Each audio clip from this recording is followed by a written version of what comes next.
Okay, so I've been wanting to make this video for a really long time, and I actually wrote the script in October 2022, so some stuff might be outdated, I'm not sure. But yeah, so House of the Dragon, it's the prequel show to Game of Thrones, and House of the Dragon basically tells the story of the first major Targaryen civil war called the Dance of the Dragons, and it's what led to all the dragons dying out, and is also a reason for why the Targaryen dynasty came to an end. It was the most popular HBO show on last year. Everyone loved it. Before it was on air, everyone was like really sussy about it. They were like, I don't know, Game of Thrones broke my heart. I don't know if I can do this. But everyone like ended up really liking it. I was excited for their show. I mean, I watched all the House of the Dragon like trailer breakdowns on YouTube, and I joined all the subreddits and everything. Girl, I was hyped. I was so hyped. But then the leaks for it came out on Reddit, and all my excitement disappeared. Real quick, I know I have a big zit on my face. It'll go away in a couple days. It's chill. Let me start off with a preface. Commonly, when you complain about something a green or black has done on social media, or something that the show did that you didn't like, the first reply will be, actually, Fire and Blood is a biased history book, so you shouldn't trust it. And that's because the book House of the Dragon is adapted from is called Fire and Blood, a book that we the readers are supposed to treat as if the biased Westerosi maesters wrote. There's a section before the dance begins where a maester puts a warning that all the accounts that tell it have some sort of bias to them, so you should take their accounts with a grain of salt. And what a lot of people have just done is that they've taken this at face value and they think that everything in the book can be held for question. However, contrary to popular belief, Fire and Blood is not just a summary of events. It has incredibly detailed dialogue and interactions between characters, which would have been impossible to attain if it was just another history book. How do we know blood and cheese ever happened if there were no maesters in the room to take notes? Did 6-year-old 𝓻𝓪𝓵𝓵 give a testimony and repeat word for word, bar for bar, what blood and cheese said to her mom? Or 2-year-old Maelor Targaryen was able to? Or Helaena, who lost her mind after the event? Or Blood, who was tortured for 13 days straight? Yes, torture does get you confessions, but so many studies have proven that torture is completely ineffective because, you know, when someone's sawing your leg off, you'll say just about anything to make the pain stop. I have trouble believing that he was able to recite and recount exactly what he and she said to those gathered. And there's other stuff too, like, how do we know what Aemon and Daemon said to each other before they killed each other? How do we know that these figures actually existed and aren't just some inverse fan fiction? That's because the only time when a moment is meant to be ambiguous is when we're presented with different testimonies of an event, and the truth of the matter can be found if you like connect them all together. I promise you, it's that simple. George R.R. Martin did not write 80,000 words of straight nonsense. George has even said that Fire and Blood was his reprieve from Winds of Winter, and it was really fun to write. What fun is it if you write a story where you can argue that basically nothing happened? The story becomes useless if you dismiss everything as being unreliable history. Okay, now that that's over with, I'm gonna start breaking down the episodes, and I'm going to go by each one and then tell you what I think went wrong in each episode. At first, it starts off seeming very nitpicky, I know, but it'll get better. Like by the end, my points will become more clear. So just bear with me. And before I begin, if you actually like the show, good for you, okay? I'm not attacking you. I'm not saying that, ooh, you shouldn't like the show because I didn't like the show. No, enjoy the show, have fun with it. Who am I to dictate what you should and shouldn't like? It's just that these are the problems that I found that made me, myself, unable to enjoy the show. I have no beef with you if you enjoyed it. Let's get started with episode 1 and what went wrong in it. So the very first episode starts off with a flashback that is narrated over by Rhaenyra. Flashbacks are a very controversial storytelling technique, and a lot of people consider it to be sloppy and lazy, and I'm one of those people. Not to mention that it's also narrated over, which is just, you know, a double whammy. So what the writers have done here is they've hit you in the face, they've smacked you with a bunch of exposition so you can kind of understand the context surrounding the story. This approach inadvertently exposes a lack of confidence in the show's ability to organically weave its own narrative tapestry. A truly skillful writer possesses the finesse to distribute essential backstory elements naturally throughout the unfolding plot.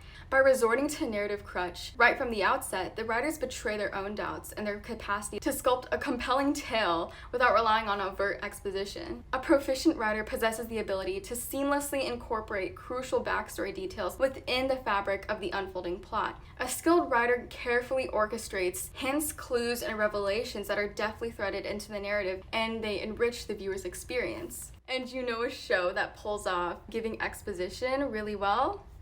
Game of Thrones! Robert's rebellion to Game of Thrones was what the Council of Harrenhal was to the Dance of the Dragons, because both shaped the plot into what it is today, and it's what allows all the conflict to happen. And in Game of Thrones, the writers didn't just info dump at us straight from the get-go. Game of Thrones threaded the backstory almost seamlessly into the dialogue. We understood basically before season 6 happened what went down in Robert's rebellion, and that was because of how good the dialogue was. And there was some missteps, but you have to remember that this was D&D's first time writing a show, and so they were still like getting the feel of things. And I know there's that famous sexposition thing, but like after the first season was done with, they kind of like got into a groove and they like were pulling stuff off really well. And yeah, season 6 did use flashbacks, but the flashbacks made sense because they correlated with Bran's powers. And we also got the whole Hodor thing, and it was just really well done. But in House of the Dragon, this is the very first thing they start off with, and I think is a pretty good indicator of what the rest of the show is like. One thing that's kind of funny to me is that what a lot of people say is that if you don't like House of the Dragon, then you should just go watch Disney because you will never be able to understand Orly Grey characters. But like narration in flashbacks, that combo is what so many Disney movies use, because it's, you know, an easy way to tell the audience, you know, the status quo, what's going on. That's why it's used, and it's forgiven because Disney is for children. On top of that, it's entirely too hard to follow. I know that the other, like the Game of Thrones was hard to follow too, but they gave you bits and pieces of the story. They just fucking threw everything they threw the whole kitchen sink at you on the show, and I'm lost. The lack of flashbacks to divulge information to the audience can also be owed to George and how he wrote his dialogue, but there are a lot of moments where it's just purely like D&D adding stuff. Like they created their own dialogue and stuff to give exposition in a way that wasn't like awkward. And moving on from the flashback thing, the other thing that happens is Rhaenyra flies on her dragon and then she lands, and then the dragon keepers take her dragon away. The change of the dragon keepers to like this weird Valyrian cult is very odd to me, very odd. But it does make sense that they'd be Valyrian since they know the most about dragons. I just don't understand why the dragons listen to them and just not bite their heads off. Especially since the show later establishes that riders have no real control over their dragons. So if riders bonded to their dragons can't control them, then how can a bunch of like creepy bald guys? It's just a creative decision made because it's cool. That's literally it. All the logic here is that, ooh, spectacle, cool. And the fact that dragons only understand Valyrian, oh my god, this like gets on my nerves so much. The way the writers like try and force Valyrian into everything, because they know it's cool, they know that the audience thinks that it's cool. But like the way they go about it is so dumb. Are dragons born with a gene that makes them like only understand Valyrian and nothing else? It makes no sense. They obviously took this from Game of Thrones where Dany spoke Valyrian to her dragons and like gave them Valyrian commands. But the only reason why she did that was because she had no idea what she was doing. Literally, she was the only real Targaryen left in the world, the only dragon rider left in the world who's gonna like give her directions and tell her like the proper way to go about doing things. And she also did it because she didn't want to choose something that someone would be able to say by chance. Another change that the show made was aging Alicent down and aging Rhaenyra up. If you haven't read the books, let me explain. Alicent in the books is this evil, conniving woman who beefs with 8-year-old Rhaenyra when she's like grown. She kicks off the dance. So this change was done to make her more morally gray. But if the writers wanted to make her more morally gray, it would have been better for Rhaenyra and what's-her-face to have a mother-daughter relationship after Emmett's death, or like an older sister, younger sister dynamic. And the only bonus you get from this is like having the two queer bait and then getting all the weird Twitter people on your side. It's just a lazy way of manipulating the audience's emotions without doing the hard work of creating a complex character arc. And the millionth time that the estranged best friends trope has been used in fiction, and Alicent sleeps with her best friend's dad, which just makes it more cliche. What is this, Euphoria? And like the change of aging up Viserys to look like a 60-year-old man, the writers thought they were slick. It's so funny because it's so blatantly obvious that they're doing this just to make you feel bad for Alicent. Because Viserys in the books is 29 and Alicent is 18. I don't have to tell you that that's still like a bad age gap. Obviously, it's still a bad age gap. But in the show, they make it a million times worse on purpose to get you, feeling bad for this poor little girl being manipulated by her daddy. The writers should not have rushed to get the dance happening in one single season. They should have spent the entire first season establishing character relationships and getting us attached to these characters and their journeys. And because they insisted on having the dance start in the first season, the pacing was very off. And also, I've seen a lot of locals say that they had a hard time getting attached to the characters because the actresses changed like every episode, and you'd be hit with these new faces and it would just be very jarring. And so the writers expect me to care about Rhaenyra and Alicent's friendship when their friendship, when they were on good terms, was only shown for 20 minutes. They should have spent time developing it so that when they inevitably broke up, we'd be sad at this, friendship being torn asunder. Alicent really had so much potential to be a genuinely interesting character, but we got what we got. And I could literally say the same thing for every single character in House of the Dragon because they're all so one-dimensional and poorly written. Ryan Condal, Miguel Sapochnik, and Sarah Hess, none of you will be seeing the gates of heaven. It's just so lazy. It's so lazy. No effort. This and the whole narration flashback at the beginning, it's just the writers don't care. There's so many better ways to make her more complex, to make her more intriguing, and they're just like, no, we're gonna do this the easy way. It's so annoying. Later in the episode, Emma Aaron dies. And it's different from the book for no reason, just to draw in more viewers for the I don't know. People would have still watched the second episode either way because it's Game of Thrones. People loved Game of Thrones, okay? It's really just there for shock value. There was no reason to change it from the book. I'm not a book purist, but it makes no sense to me when you have the book and it's perfectly fine the way it is, and you decide to make it worse. For why? For what purpose? George is a critically acclaimed author. Who are you, Ryan Condal? Huh? Moving on. Then Daemon decides to kill people in Flea Bottom indiscriminately, which is so dumb. Again, no logic is in this scene that deviates from the book.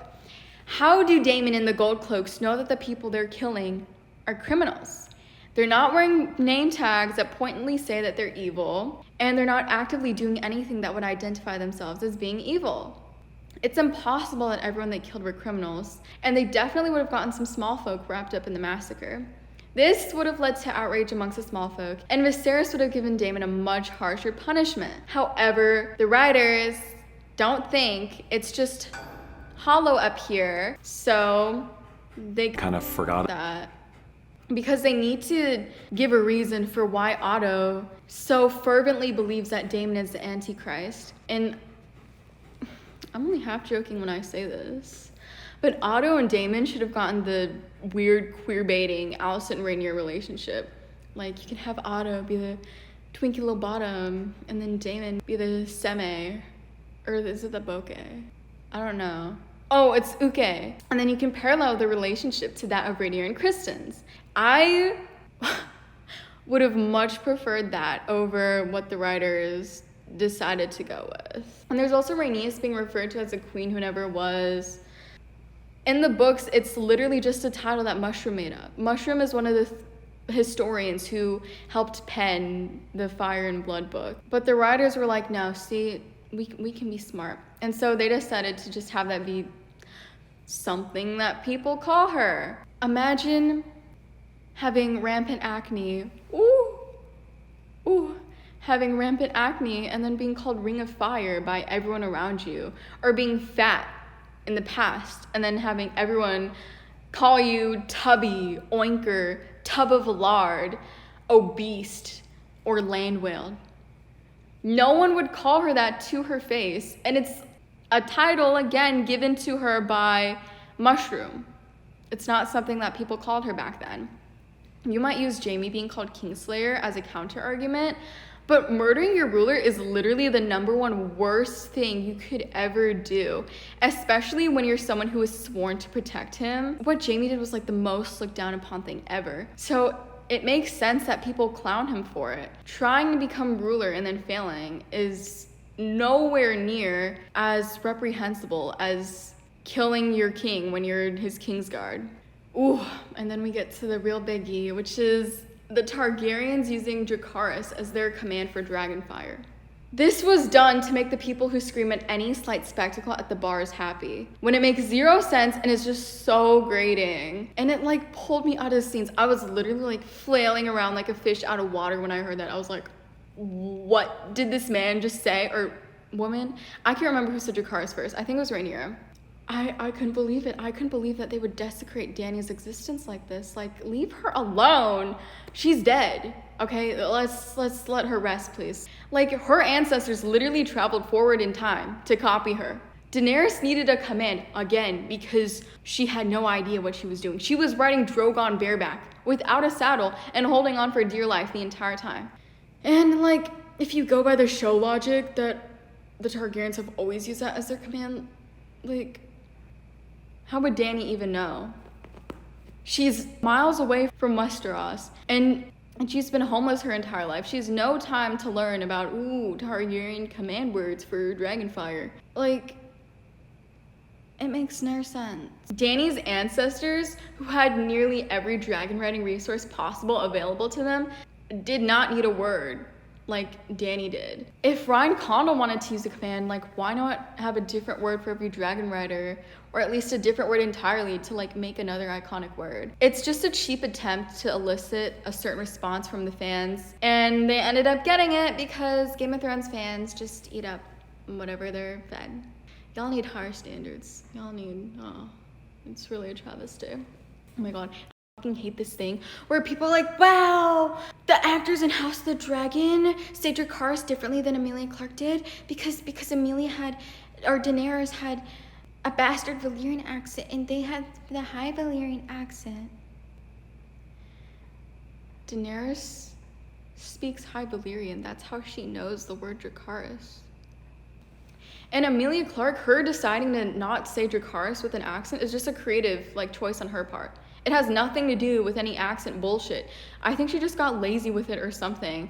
Because in the 3rd season, she says Dracarys, with the rolled R. Dracarys. But then, in all the times after that, she just says it very plainly, I don't know why. The only person you can ask for why she did that is Emilia Clarke herself. But it has nothing to do with this stupid accent thing. And this is just such obvious nostalgia bait because it reminds the viewers of Game of Thrones. Not to mention how House of the Dragon didn't even bother with getting a new theme song, and they just recycled the old one from Game of Thrones. It's like they're pointedly elbowing you. They're like, hey guys, we're part of the Game of Thrones franchise. Okay, so we're cool. Okay, we're cool.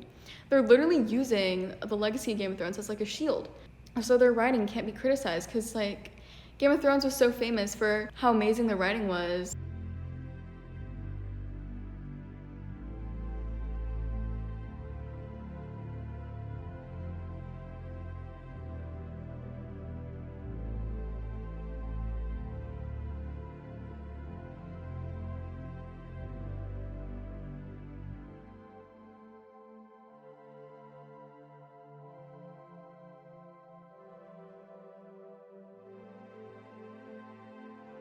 This repeating pattern of things being added just for the sake of them being cool is just so annoying. I'm so tired of this. And it keeps fucking happening. For all the changes that deviate from the books, they're just altered because it's like cooler, more dramatic, and it adds shock value. It's so lazy, like please. And then of course we have that cliche of the evil dad being the one to puppeteer his innocent daughter, rearing its head again. I'm so tired of this. Like, the writers just spam age-old cliches over and over, and then people meat-write them, literally doing jumping jacks on it. They're like, oh wow, the writing here is so impeccable, y'all would never even understand. Ryan Condal is doing things beyond our comprehension. You guys can go watch Mickey Mouse. Even Mickey Mouse is better written than this. I'll be serious for 1 second. Alicent and Viserys need to have their little moment so they can be like paired off together, but they have no chemistry together. Like, there's nothing. You cannot even tell that Viserys is attracted to her. It's almost like these two need to be together just because the plot demands that. And I'll get more into this later, like way later. Back to this. The writers also turned Viserys symbolically cutting himself on the Iron Throne to show that the throne is spurning him for his bad decisions to just him having leprosy, which is so odd because the way they do it is they have it worsen at certain points to like make it more dramatic, and they're like, oh my god, he might be dead, he might be dying, you guys. Like, oh my god. But then they can't let him die too early because the dance doesn't begin for another 20 years. So he's like always just kind of hanging in limbo until the writers like need to give him that final push to finally kill him off. It's very stupid. Very, very stupid. Rulers can just like drop dead, you know? Like Succession, the way they did it was so good. Like Logan Roy's death was just done amazingly. I can't believe that House of the Dragon and Succession are both HBO shows. Like, the difference in quality is crazy. Oh, and then there's also The Idol, but I'm not gonna talk about that. There's also an Altar Valyrian, which is another thing added just because it's cool. It's in the same vein as like the Valyrian cult dragon keepers. Like, come on, if you think about it, it's weird. Like, this is like being a hunting dog breeder and then putting up a skeleton of your largest dog in a display case and then worshiping it. There's also the whole prophecy thing reveal at the end of the episode, which is literally a missed opportunity of Viserys seeing a vision of Daenerys burning the White Walkers, and that being why he's so keen on keeping Rhaenyra as his heir, because he'd be mistaking her as Daenerys. He'd be thinking that Rhaenyra is Azor Ahai, so he'll have to make her like his heir, you know?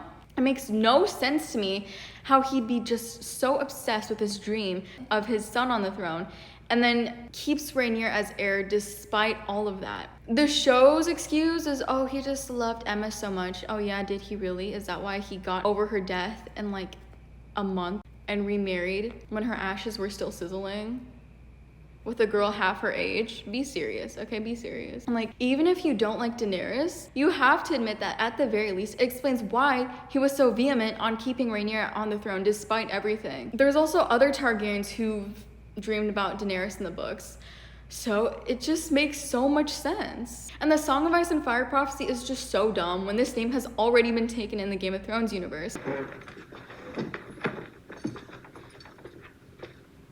What's this? A Song of Ice and Fire. Maester Ebro's history of the wars following the death of King Robert. Like, even if you don't like that decision, it happened. Like, it happened in the show universe. It's so funny too because the writers could have chosen a much better name for the prophecy, which could have been Aegon's Dream of Spring, which is supposed to be the title of like the next A Song of Ice and Fire book. What are y'all thinking? I don't know. It's completely ridiculous to put this in House of the Dragon 2 when the prophecy had zero payoff in Game of Thrones, because Azor Ahai was not a Targaryen. Azor Ahai was a random teleporting assassin. And I have the disgusting feeling that they're trying to connect this back to the Snow Show, which literally is just Kit Harington telling the public that, hey, I'm low on money.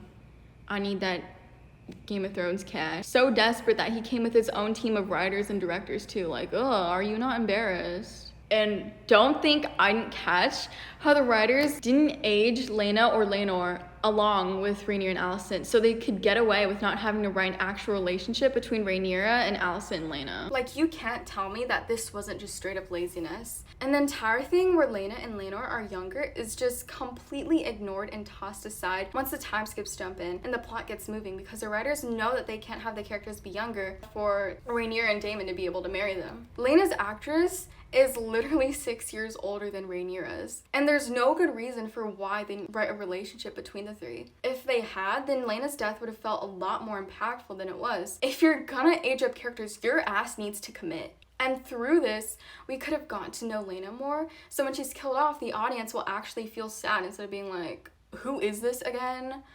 Oh, okay. I guess she's dead now. Can't believe this talking point exists. But yes, House of the Dragon is a part of the Game of Thrones universe. Like, some of y'all are so deep in denial and mental illness, y'all just fail to see the obvious. Not upset with y'all because I know you're mentally ill, which is why one day I'm going to open up a hospital. The Game of Thrones logo is literally on all the on the House of the Dragon promotional material. If it wasn't part of the Game of Thrones universe, then there wouldn't be as many people watching it. And my final note for this episode is the cat's paw dagger does not need to have that much importance in the story, okay? I know that the writers are like patting themselves on the back. They're like, oh yeah, we are so smart for this. Like, just leave it. Oh my god. It's so dumb. It's so dumb. Again, more nostalgia bait. So stupid. But moving on to episode 2. Viserys and Rhaenyra have a very distant relationship in this episode, which is something completely different from the books, because it said that when Rhaenyra became Viserys' heir, they were always glued to each other's side. Now you're gonna be like, oh, well, blah, blah, blah, you book purists. I'm fine with changes from the books if they make sense and if they actually like add something. This adds nothing but fake drama, because later it amounts to nothing. Rhaenyra's and Viserys' relationship suddenly becomes like all happy-go-lucky after the time skip, but yeah, I'll get more into that in a bit. But the show should have also asserted more that Rhaenyra was the realm's delight, to include why Westerosi lords were so ready to pledge themselves to her cause and why the commoners still liked her, instead of including it once in a throwaway line that no one will remember. And there was also apparently a scene of Laena claiming Vhagar that was deleted from this episode, but I've also heard that this scene never existed in the first place. Either way, it would have been a good idea to include in this episode. It would have shown that it's not just the Targaryens who can ride dragons. The Velaryons can do it too. Rhaenys hating Rhaenyra just exists for the sake of creating more fake, stupid drama. I get why she'd be bitter, but like, hating Rhaenyra, she will later lay down her life for Rhaenyra's cause. So this, it doesn't add up for me. And like, yeah, you can go with Rhaenys hating her and then have Rhaenyra prove herself to Rhaenys and be like, yeah, bitch, this is why I should be queen, and Rhaenys being like, oh my god, wow, I'm so sorry for doubting you. Just something like that. But you know, the writers are too lazy and incompetent for that. They also made Daemon nicer in the show by not having him groom Rhaenyra.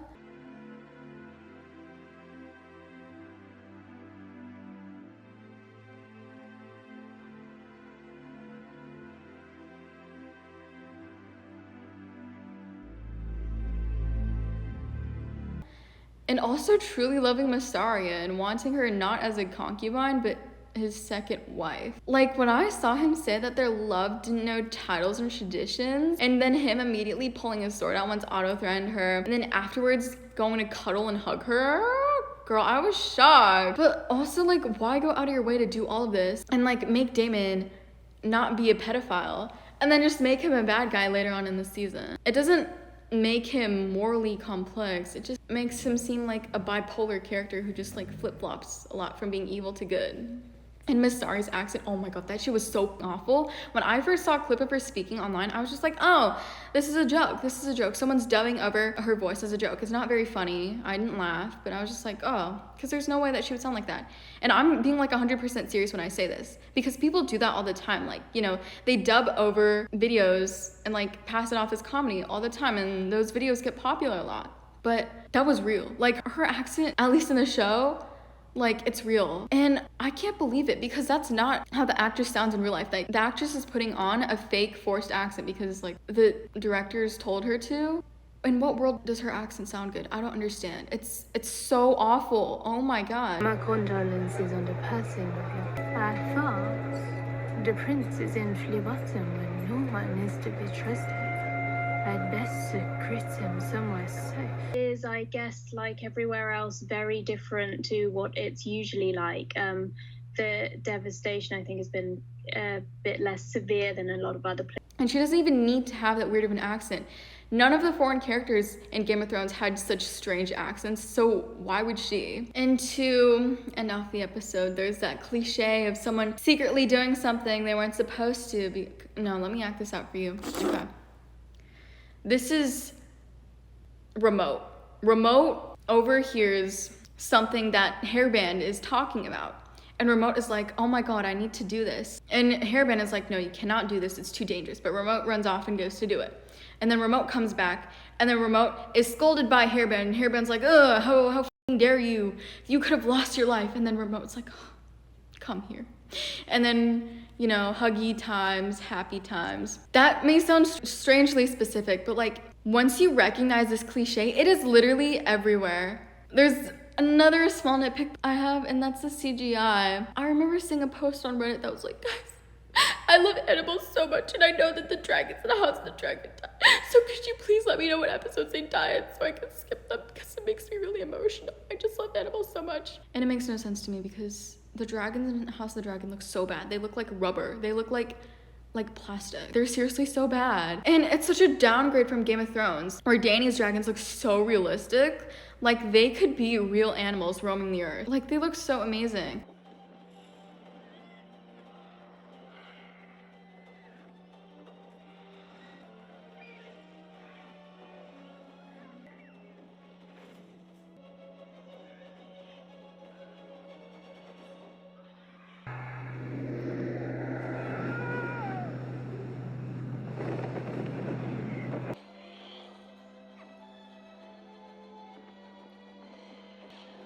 And I don't know, it's like, you'd think that they put some effort into this, because the show is literally called House of the Dragon.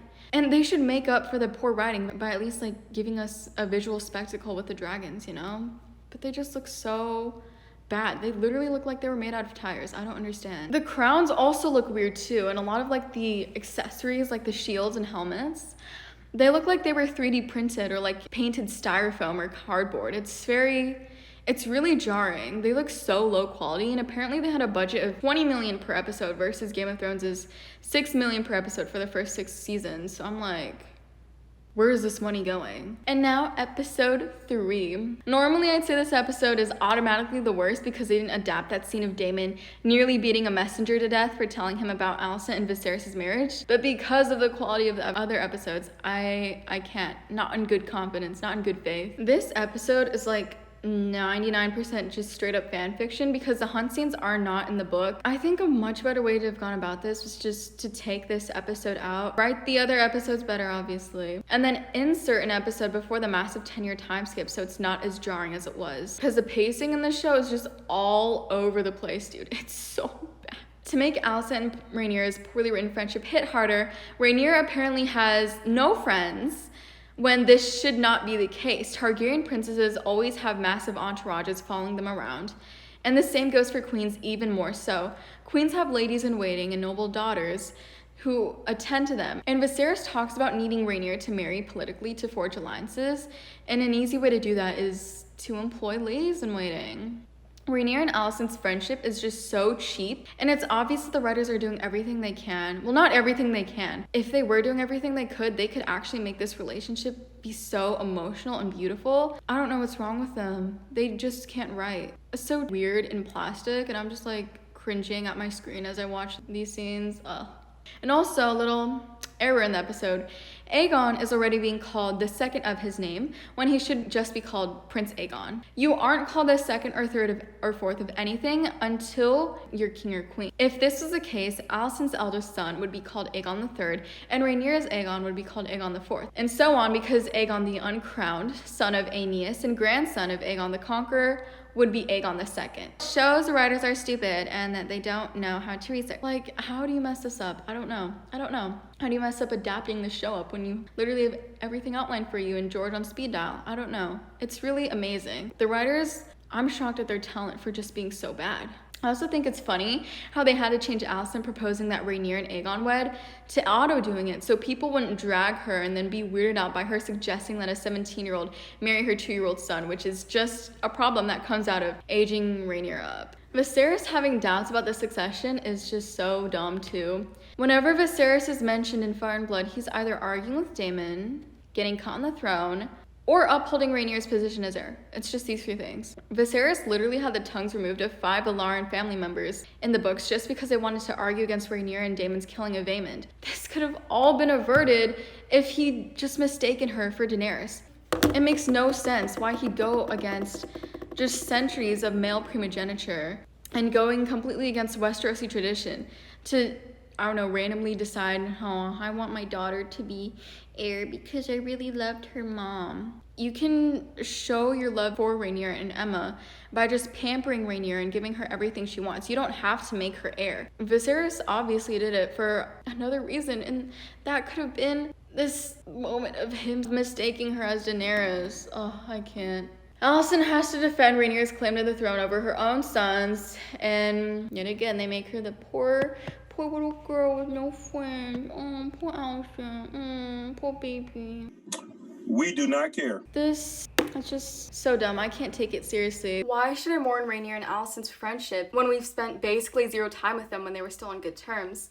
Why should I care about Alicent when her only personality trait is moping around and being lonely? There is nothing of substance here. The writers needed to give me reasons to care and they failed. One of the major talking points for the Greens is that, ooh, if Rhaenyra had become heir, then Alicent's children would have been in mortal danger. Well, then why don't you have Alicent be worried about that in this episode instead of defending Rhaenyra's claim? Like, girl, y'all are not even friends at this point.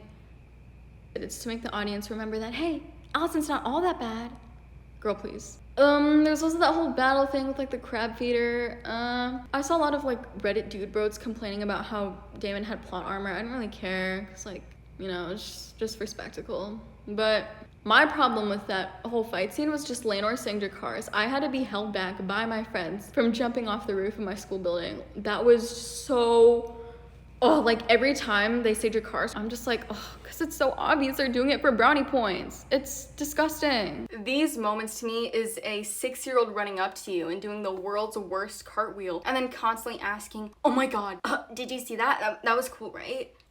Watch me do it again. And it was in fact lame as hell and they're being annoying, but you just have to sit there and be like, oh wow, Jimmy, you're so amazing. Yeah, give me another one. Or the ugliest person you've ever seen who is constantly trying to make moves on you and impress you, but you're too nice to say, get away from me, you fucking weirdo. So you have to suffer in silence as they touch your thigh and flirt with you in front of everyone, and then everyone thinks that you're dating. But that might be a little too specific. I don't know. Episode 4. The way that Daemon made his return in the books was he interrupted a tourney on the back of Caraxes. And he and Viserys have a tension-filled moment and everyone's holding their breath. They're unsure of what's gonna happen next. But then Daemon and Viserys hug and have a tearful reunion, blah, blah, blah. And that moment was literally made for television. And then we instead get the bullshit we got in episode 4. I assume that they didn't have the money to do this. But there was no reason to have the tourney in the first episode. So the money for that could have gone here. Or even better, take out the unnecessary tourney and the hunt and then put that money to the dragons. Because they look so bad. And there's yet some more of Alicent having no friends when she should just have a pause, but she can't have one because she needs to look sad. And then suddenly Rhaenyra forgives Alicent after 5 years of tension, after Alicent threatened her position and betrayed her trust by sleeping with her dad and replaced the mother she loved so dearly. I don't understand. Allison's character is just so grating and annoying. When I read Fire and Blood, I respected Allison because, like, okay, a girl with goals. She was ambitious, and you can't knock on a girl for being ambitious. So yeah. But in House of the Dragon, she's just constantly like pouting and being sad because the writers want you to feel bad for her. And I just get so sick and tired of it. I really can't deal. Otto being removed from his position as hand just because he spied on Rhaenyra is ridiculous. Like, at most he would have gotten a few harsh words. Viserys is never hard on anyone unless it concerns Rhaenyra's position as heir. And the one thing he ever put his foot down on was keeping Rhaenyra as heir. And removing Otto being kicked out for bothering Viserys nonstop about replacing Rhaenyra with Aegon is just cheap. There's no other way to describe it. It's cheap and just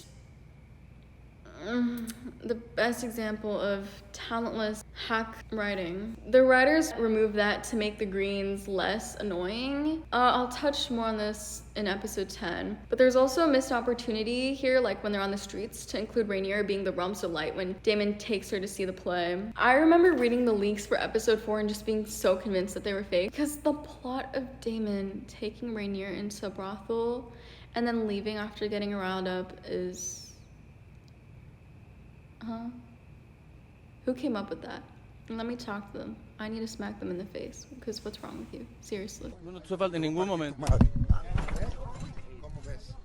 How stupid can you be? The inside the episode said it was because he was no longer excited when he wasn't in total control of the situation, or because part of him couldn't go through doing with that to his brother. Well, neither excuse works, because he literally marries her and impregnates her 4 times.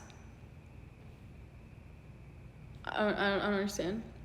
Since Rhaenyra is still horny, she kind of forgot that she has fingers and shouldn't sleep with the Kingsguard, so she and Kristen, they bang. This is just so contrived because there were just endless options to navigate how to make the Kristen plot happen, and they went with this. They could have chosen a route that made Kristen more sympathetic, and they missed their chance despite the showrunners going above and beyond to make every Green character a million times nicer.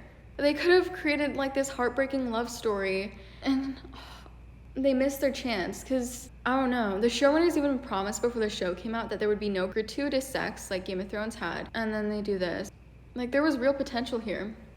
And then Alicent has the gall to get angry at Rhaenyra for being in charge of her sex life when she has no right to question her about her sex life when she's sleeping with her dad and having his kids. That was just such a terrible way to split them apart. Like, are you serious? I feel like this episode's plot was totally AI generated because how do you come up with this? I don't understand. Do they have like the Euphoria writers on this shit? This is not enough for Alicent to want to declare war on Rhaenyra.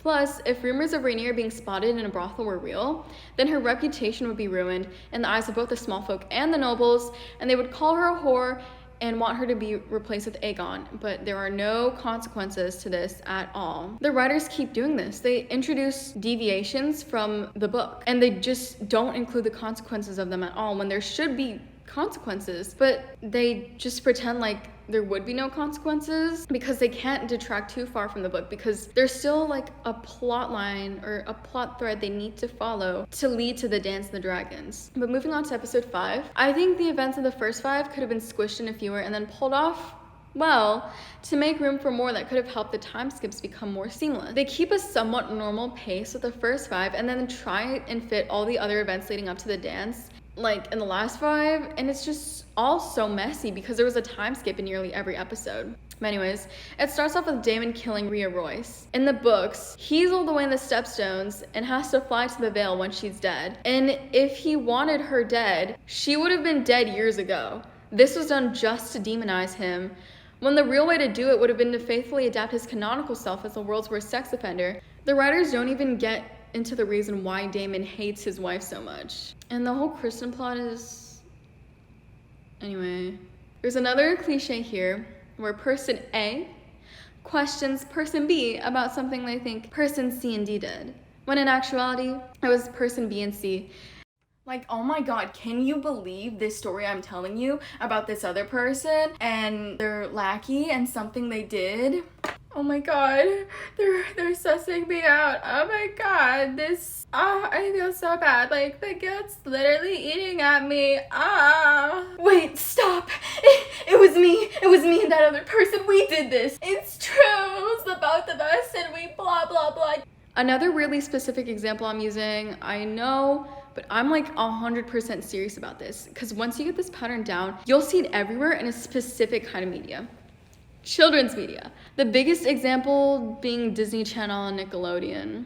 You might think I'm joking around or like exaggerating for haha, laugh funny, you know, look at me, I'm so funny. No, this is like 100% me being serious, because if you picked a random Disney Channel show and flip through the episodes, you'd find that House of the Dragon lifts plot beats directly from it. I'm not kidding. Like, I've never been so serious in my life. The wedding was a big fiasco. The showrunners obviously knew how iconic weddings were in Game of Thrones, and they wanted to recreate that magic, but again, the writers are talentless hacks, so they failed spectacularly. Allison's entrance was meant to be taken seriously, like, ooh, look at her, she's declaring war. Someone did this like compilation where they compared moments from House of the Dragon with moments in Shrek, and I don't even think like Shrek memes are funny, but like there are some real comparisons there. Like, I'm like, plagiarism. And it's apparent here because like Allison pulls up looking like Princess Fiona, and then the writers expect me to take her seriously. Like, okay. She suddenly declares war on Rhaenyra and distances herself from her by calling her stepdaughter and kissing Viserys on the cheek just because Rhaenyra didn't want to divulge who she'd slept with to her nosy friend. This should have been the decisive moment where Alicent became like her book self, but this moment has zero relevance later on. You could remove this moment entirely and the story would not change at all. Then suddenly you have Mr. Criston beating the ever-loving shit out of the future king consort's boy toy and then killing him brutally at the wedding of the future two rulers of the realm. He then proceeds to backhand the future king consort hard enough for him to fall to the floor. Then he's able to walk away unscathed without being seized and is able to go to the Godswood to go kill himself. Corlys, Viserys, and Rhaenys never would have allowed that to happen, and Alicent barely has enough power at this point to keep him alive. Corlys and Rhaenys are extremely protective and prideful of their children, and you mean to tell me they let Criston just go like that? Like, Criston literally put his hands on a member of the royal family and then just walked out of there. This goes back to what I was saying earlier about how they deviate from the book, and then when there should be consequences, there are none, because they want to be dramatic and have shock value and ugh. Watch me, ooh, watch me, watch me, ooh, watch me, watch me, ooh, watch me, watch me, ooh, ooh, ooh. The only reason why Criston is allowed to get away with this is because the writers wanted to live up to the reputation that weddings in Game of Thrones have, and because he's supposed to have later relevance in the series. But they literally take away his only relevance in episode 9, which renders his character completely useless and he has no more purpose in the narrative. So if you plucked him out of the story, again, nothing would change, but you know, I'll get more into that later in episode 9. Now let's get into episode 6. The episode starts with Rhaenyra giving birth and being super happy upon seeing her children, yet twice before we've seen her say that she doesn't want to have kids because she's traumatized from her mother.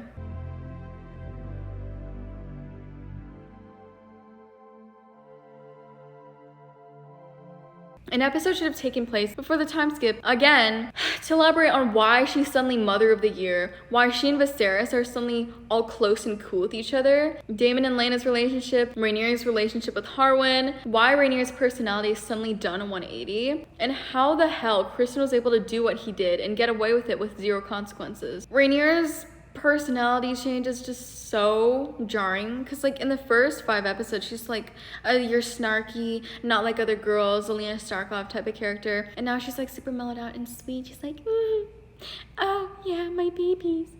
It's just such bad writing to have her personality change suddenly without any explanation. When a writer introduces a character and then changes their personality without explanation, it's a lazy way to move the story forward instead of developing the character's personality organically.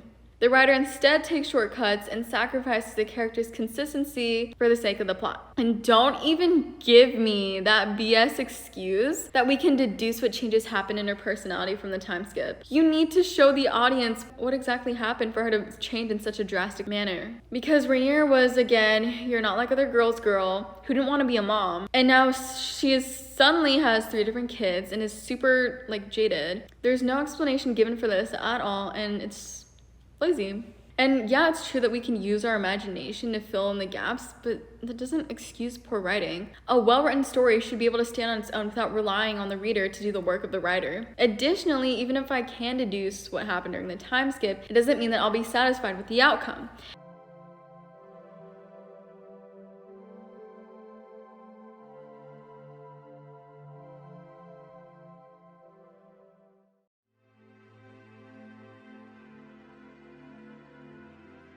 A sudden personality change is frustrating and unsatisfying even if I understand the reasoning behind it. Imagine if Tywin Lannister disappeared for a few episodes after his angry speech to Tyrion and then came back as a pacifist with no explanation given. Like, a lot of people would be pissed off and confused. And you need only look at Daenerys' Mad Queen arc and how that was received to see how sloppy this is. I also guarantee locals had no idea who Harwin was and why he suddenly materialized out of thin air to give Rhaenyra 3 babies. He's only appeared, 3 times? Locals are too busy focusing on the major characters to worry about some random side character who showed up for a few seconds in the earlier episodes. I'm not a fan of how clear they made it that the Strongs are bastards, because they make it a lot more ambiguous in the books.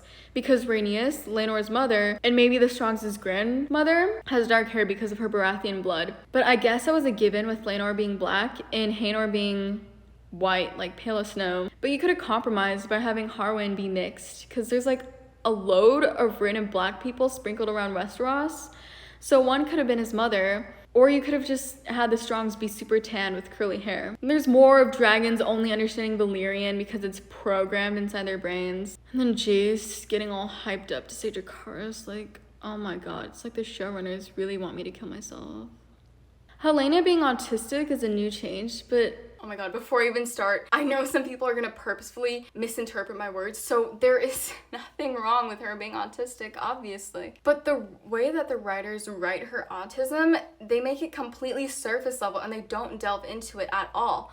It's just their way out of giving her a real personality. She just feels like a caricature of autistic people. Literally the Dollar Tree version of Luna Lovegood from Harry Potter. Until she goes crazy, all she does is just say random cryptic things that make no sense and be interested in bugs. And it's all she does and all the purpose she serves. But the writer's gonna feel smart and be heralded as masters of foreshadowing.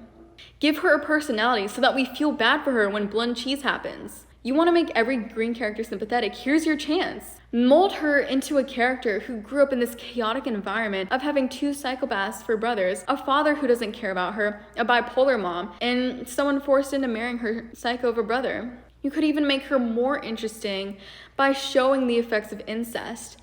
Incest obviously is not healthy in the slightest, and because all the Targaryens and everyone in the show treats it as normal, we also, as the viewers, end up treating Targaryen incest as, I don't want to say normal, but like we're conditioned to it now. Like that's just their thing, you know? But like just imagine being forced to marry and have kids with your sibling. Like you could really get into that with Helaena. You could have her feel really gross and disgusted and freaked out by having to marry her brother. Because again, incest is not normal. It's like not a normal thing to have happen, and she could be torn apart by it, and it would be such a cool way to dive into this untouched territory. Aegon jacking out of the window is iconic. It is the moment. I actually loved him this episode. Like, he was the only character in this entire show who isn't just completely bland, and his relationship with the Strong Boys was heartwarming. I really loved how he was like sort of an older brother to the Strong Boys, and I don't know, I really loved his character. Like, best character in this entire show by far. Also, the only good part of the show, the whole plot of Harwin being kicked out was just so contrived. When Kristen kills someone at the future Queen Regnant's wedding and then backhands the future king consort, he's totally fine and he gets away scot-free. But when Harwin punches Kristen a few times in the training area, not even enough to kill Kristen and smash his head open, he gets kicked out. Are you serious? You cannot warp and twist the logic of the narrative whenever you need to have something happen. The writers have already established these rules, and now they're changing them as they please because they don't know what they're doing. So instead of like doing a whole couple of episodes of the evil and setting it up, in about 3 minutes, they've sent a whole bunch of killers out of jail to go burn down the castle. And it's all done. And I don't even know, nobody died that I knew. It's just lame. I don't get it, why they're rushing through and making each episode like a soap opera, because that's what's happening. And nobody cares. And the old king is so ugly and boring. I wish he would have died like 4 episodes ago. Would have made things a lot better. Also, Daemon is a bad father to Bella and Rhaena and favors Bella because she has a dragon. And I know a certain group of people were screaming, crying, and throwing up when it was revealed that Daemon only married Laena as a replacement for Rhaenyra because in the books, all 3 of them had a polyamorous relationship. I never really subscribed to that like whole theory because Daemon groomed Rhaenyra in the books and he likely groomed Laena too. So like, nasty. I guess I was okay with Daemon not loving Laena, but that just falls into another overdone cliche of going with your second choice as you wait for your one true love. And then, oh my god, Laena's death scene is the dumbest thing I've ever watched.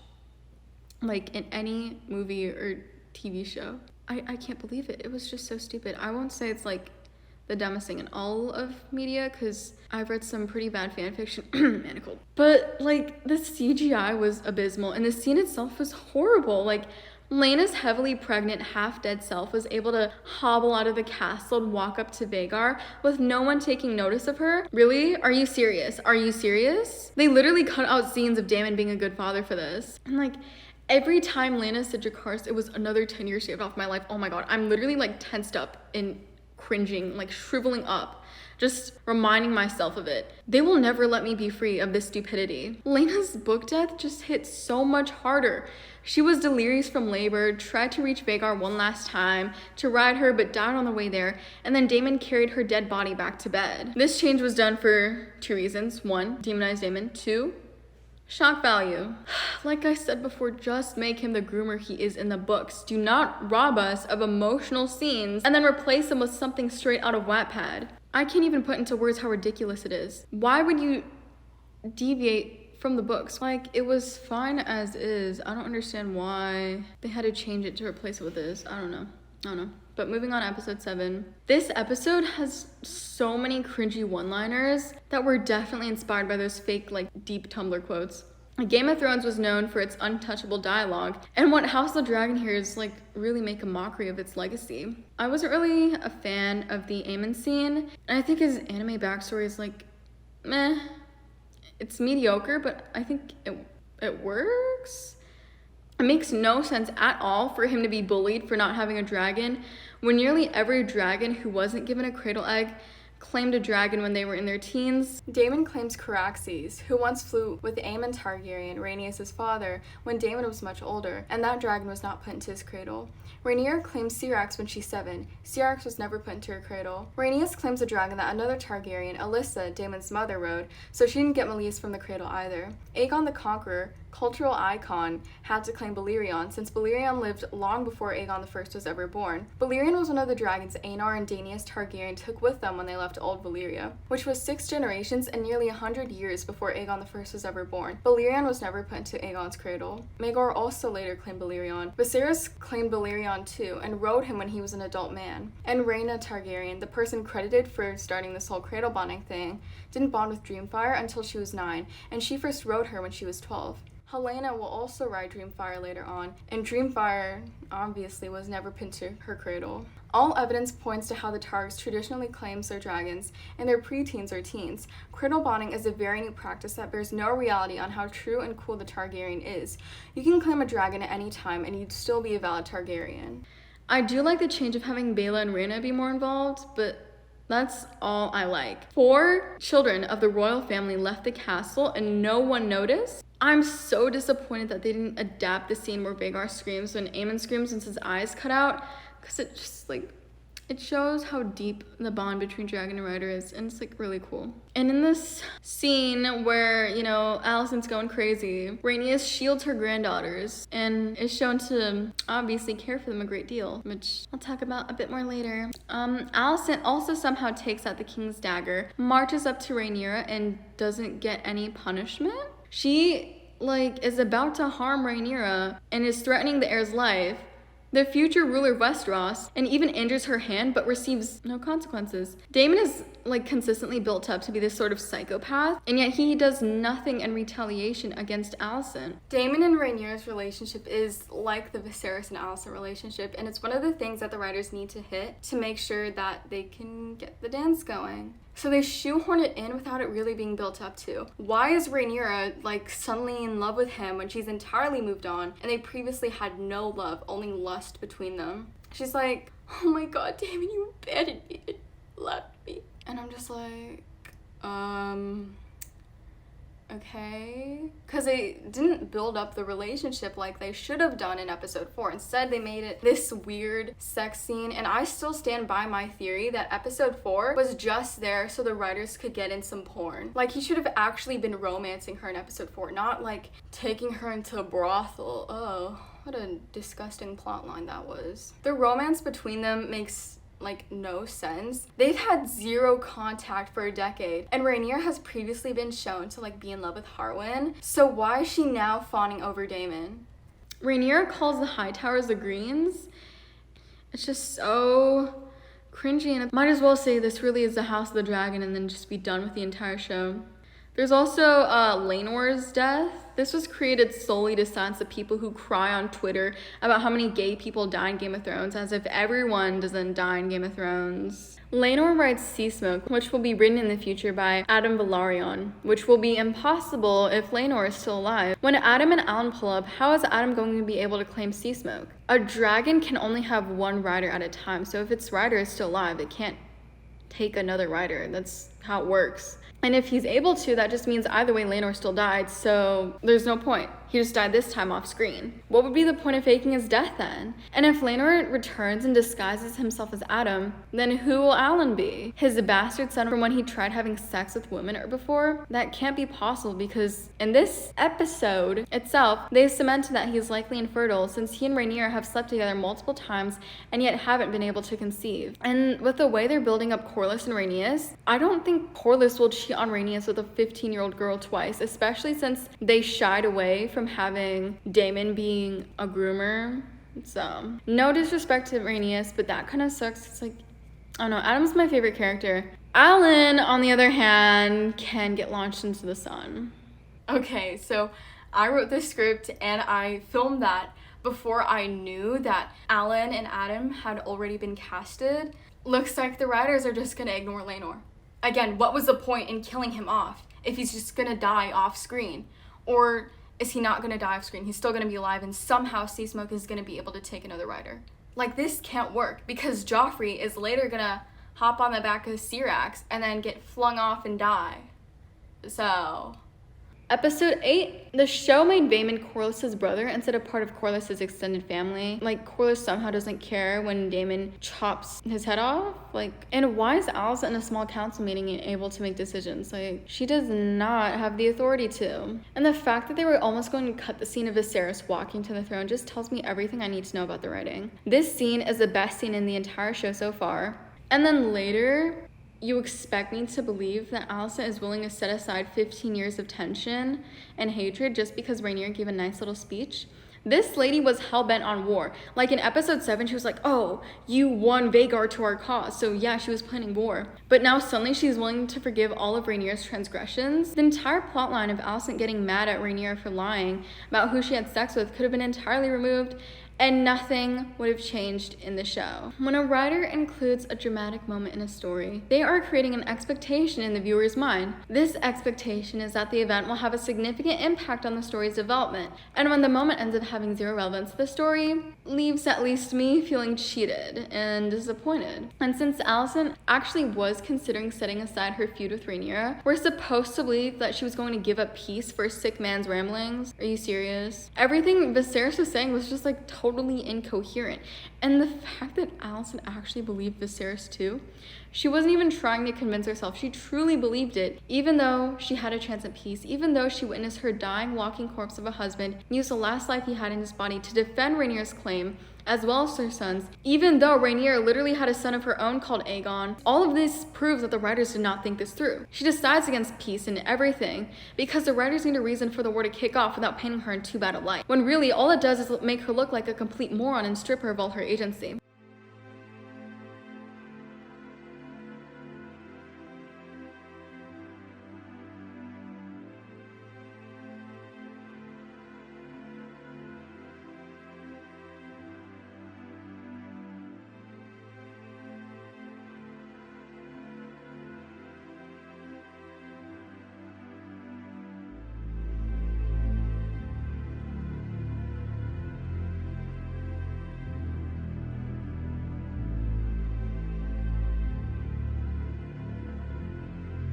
Episode 9.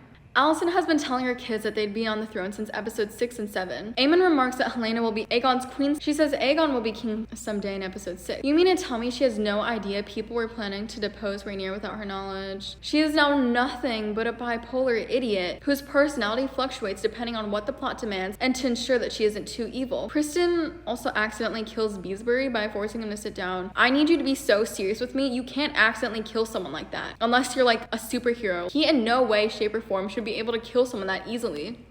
And Alicent in the small council, or not small council, but in the meeting, remains complacent until she has to speak up to defend Rhaenyra, so the audience, won't forget how nice she is and how she wants everyone to just be full of sunshine and rainbows and be happy.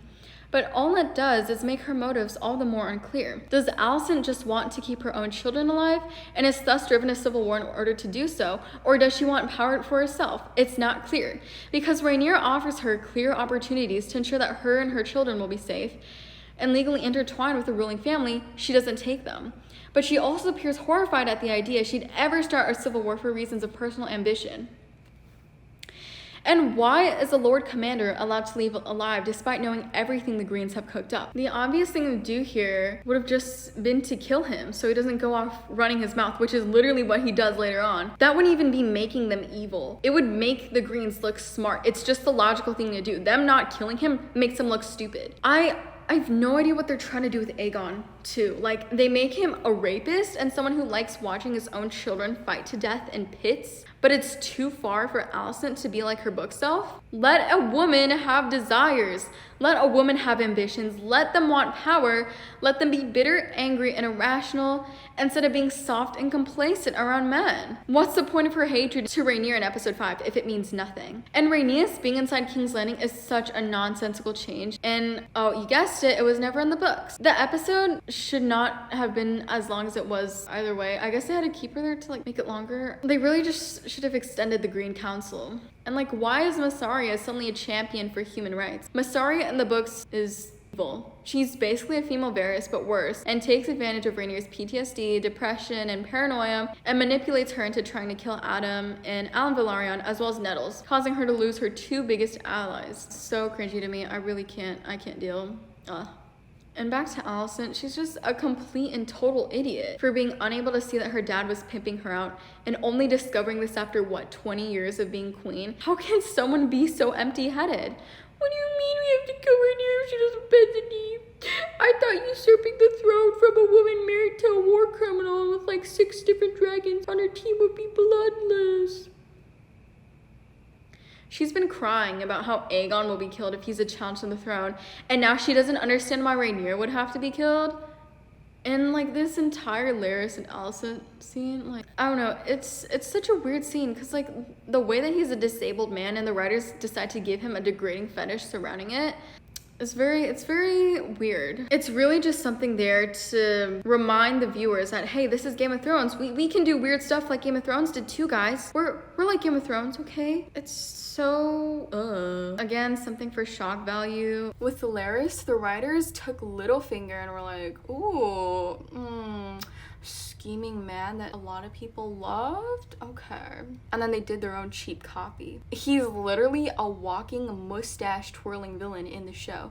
A lot of people who like the show are like, all the Greens are mustache twirling villains in the book, so what the show did was a lot better. Did we watch the same show? Have you seen Larys? Hello? Laris holds the key to information Alicent needs, and her feet too. Cause you know, nothing says power play like getting a fit show from a woman who literally has 4 dragon riding children and a bunch of loyal knights guarding her. How the fuck does he have any leverage over her? If she really doesn't want to show her feet, she can be like, bitch, what the fuck are you doing? And she can like call up Aemon, be like, hey son, I got this fucking weirdo bothering me.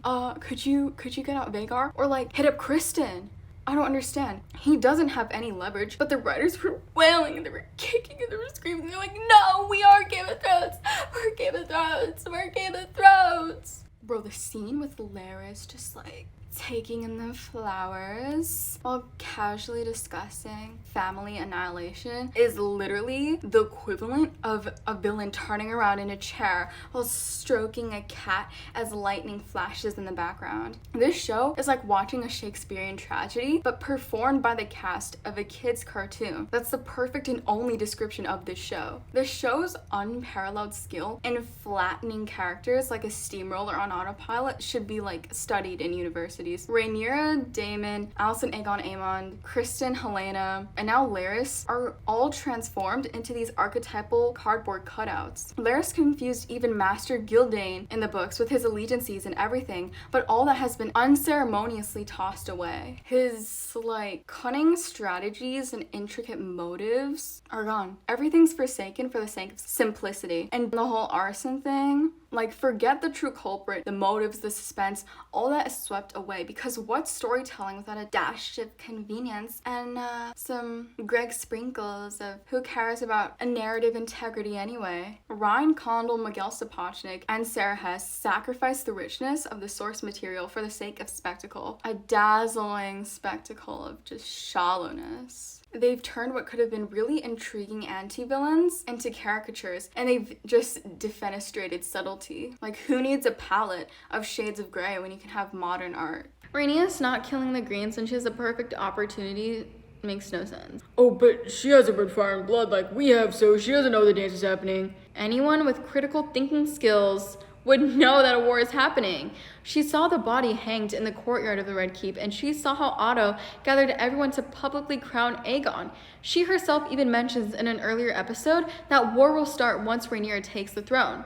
She bursts through the roof of the dragon pit, somehow suffering 0 damage from the rubble, when Dreamfire will later do the same but will be immediately killed by the rubble because she lacks the plot armor Rhaenys and Meleys have. She stares down Alicent and the Greens. Meleys roars. And then they leave. Because apparently this isn't Rhaenys' war, despite her grandchildren and the closest kin to her still alive being directly implicated. Rhaenys loves her children. Whenever they're shown, Rhaenys is also shown next to them, comforting or hugging them. But the Greens can't die here, because then the war would be all over and then we'd have no show. And the writers excuse this by saying Rhaenys couldn't do this to another mother. Are you serious? Imagine how many mothers she killed during her grand entrance. The budget for Meleys should have just been used for Aegon to flaunt Sunfire around, because in the books he has like this whole parade with Sunfire and it's really cool. And it's really like, I don't know, like all I can say is that it was cool. One of my gripes about the show is that there's a complete lack of Sunfire. Aegon's only good personality trait is his bond with Sunfire, and it's just like this really beautiful and touching thing, and it should have been demonstrated. Instead, they like the Meleys shit more. And apparently they even deleted scenes of him riding Sunfire. So Kristen had more personality in the first 4 episodes than he does now. Take him out of the story, like I said before, and nothing will have changed, because in the books, he was the kingmaker, the one to find Aegon and convince him to rule. But now what is he? What purpose does he serve? Someone still hung up on the taste of Targussy he got, what, 20 years ago? I think he's still a character because the writers want the audience to have a punching bag that they can hate. So like they can deflect all their hatred onto Kristen and not Alicent, who's never done anything wrong in her life ever. But back to Alicent real quick. Episode 5, where she pulls up looking like Princess Fiona, is where she should have transformed into her book counterpart. But all she's been since the time skip is an idiot with 0 agency of her own, with all the blame for her actions shifted to the men around her. Her in episodes 6 and 7 is a completely different character from her in episodes 8 and 9. There's also a severe lack of Daeron, who is Alicent's 3rd son. He's not in the 1st season for I have no idea why, and he's gonna be in the 2nd and pop out of nowhere, which is just another example of bad writing. Like, imagine being a local and and then finding out that, oh, suddenly, actually, there's like another green kid. The writers had multiple opportunities to mention Daemon in passing through dialogue, and they just don't. This episode can be summarized as trying and failing to live up to Game of Thrones' reputation for iconic and amazing penultimate episodes. Episode 10. This episode is riddled with issues. I had the most nitpicks here. This was around the time when I knew for sure that I was gonna like make a video ranting about it. So I paid extra attention to all the nasty details. I remember seeing someone say that George wrote this episode so we could rest easy, but turns out he just has writing credits everywhere because he's the author. The episode kicks off with Rhaenyra going into labor, which should have been more dramatic, but when I was watching, I thought it would be like there would be some payoff, because in the books, Rhaenyra declares that the Greens had been the killers of her daughter and that she'd have her revenge. In the show, this is completely removed. If they did include this in the show, it would shine too bad a light on the Greens, and then the show would no longer be Marley Gray. She doesn't even name her baby or show any emotion towards Visenya's death, because if she did, it would be giving Visenya an identity, and people would flag hate on the Greens, and that just makes them too evil. And the writers can't have that because this is Marley Gray. Visenya could have been completely removed and nothing would have changed. Daemon doesn't care, Rhaenyra doesn't care, the strong boys don't care, only a random midwife extra cares. Also, Rhaenyra has just had a stillbirth and she's able to walk around completely fine in Evil Right Syrax. This is all done to make you forget that she has to deal with the effects of Visenya's death. And Rhaenyra somehow doesn't feel anything when Visenya dies, her own child who she's carried in her stomach for 9 months, her own flesh and blood, but her heart is torn to shreds because of this disgusting, cheesy moment of Rhaenyra looking at Alicent's history book page from like episode 1. She felt more emotion from that than the death of her own child who was indirectly murdered by Alicent's faction. You need to be serious. This scene is so terrible, it's actually laughable. I see like people say that, oh, if you don't like how House of the Dragon does morally great characters, you should go watch Mickey Mouse. Girl, this is pulled directly from Mickey Mouse Clubhouse. Oh my god, it's so terrible. And then there's also Jace and Daemon's relationship. They're just distant for no reason, with Jace calling him you and like not stepfather or father, and Daemon mocking him by calling him little prince. And then Daemon referring to the Strongs as Rhaenyra's sons, and not both his and Rhaenyra's sons. Daemon's one and only redeeming quality in the books was his love for his family and loyalty to Rhaenyra's cause, but, not herself. And it seems he can't even have that, what with scenes of him being a good father being cut. Had to do changing of scenery. My voice is, there will be more vocal fry, because the whiteness leaks out of me. The white woman in me leaks out after I start talking for a while, so bear with me. Anyways, back to Daemon. The decision of him being on bad terms with Luke is very confusing to me, because the reason why he escalates the war by hitting up Massaria to have blood and cheese happen is because he wants revenge for the murder of Luke. And since he obviously doesn't care about Luke but will still want to avenge him, why didn't he do the same when Alicent tried to murder Rhaenyra in episode 7? Illogical. Daemon's character seems completely different in this episode from what they've built him as. He's urging Rhaenyra to go to war, when in the books he opts for caution and diplomacy because he's a veteran who's seen war and understands how it works. But in the show, he's suddenly hungry for a war and a madman ready to kill at any time. They've made Rhaenyra a soft woman who can't stand for war, taking away her drive for power and her birthright and some of her most iconic lines and moments, instead giving them to Daemon.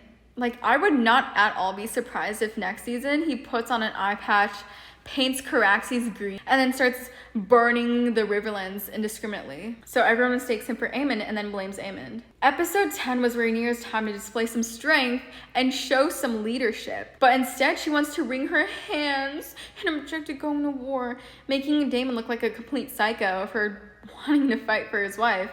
Like I've said before, her younger self and current self's personalities are night and day, and this could have been a way for her feisty self to return and fight for what has been stolen from her. Older Rhaenyra is a massive disappointment because they've stripped all her agency from her and then moved it onto Daemon to antagonize him. I think this is just another consequence of aging Rhaenyra up. Had she been crowned heir at 8, just like she was in canon, she would have had more of a reason to declare war, because it's been promised to her entire life, and her father has done nothing but uphold her position. Now, she doesn't even want the throne, and only remained as heir because of the prophecy. She wants peace, but earlier in the season, she campaigned for Viserys to bring dragons to the Stepstones and just like rain dragon fire down on the enemies. The inconsistencies are glaring and insulting. She's just so stupid and useless and annoying, and she has no backbone. The way the prophecy has been mishandled only exasperates the problem. It should have been woven into her character development consistently, Instead, it comes across as a shallow attempt to create complexity without any foundation. 𝓰𝓻𝓪𝓵𝓂 was spot on. Her character is based on her historic naming as heir.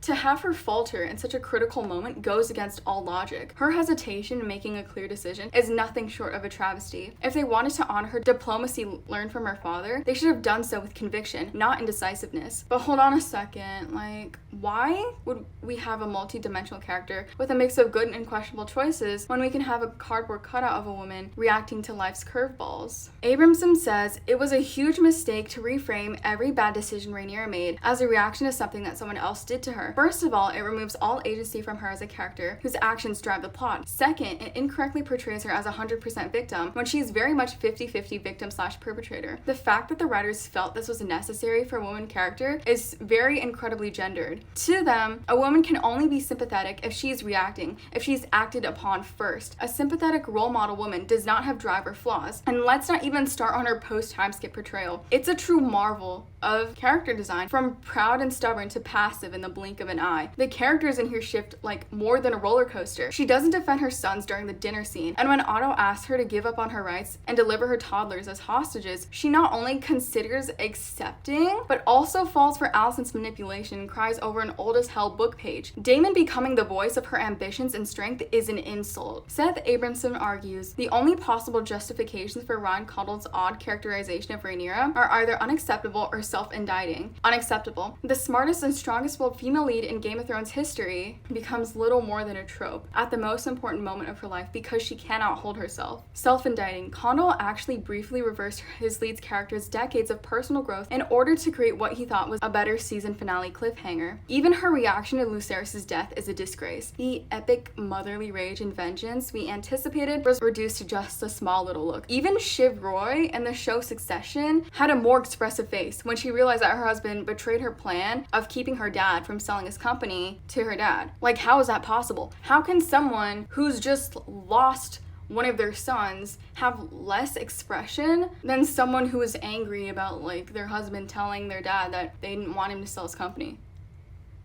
It's so much less serious than losing 2 kids in a single day. This is in stark contrast to the emotional gut punches delivered by characters like Catelyn and Dany in Game of Thrones. Rhaenyra's emotional depth falls flat. In short, Rhaenyra's character has been ruthlessly butchered. Her agency, strength, and fire have been stripped away, leaving behind a mere shell of what should have been a fierce and captivating character. It's an unkindness to both the source material and the viewers, who deserve a well-developed and compelling portrayal. Then we have another nonsensical scene where Rhaenyra and Daemon argue for no reason other than to cause drama, which could have been averted if they'd been faithful to canon and built suspense with Daemon and Rhaenyra together planning the war.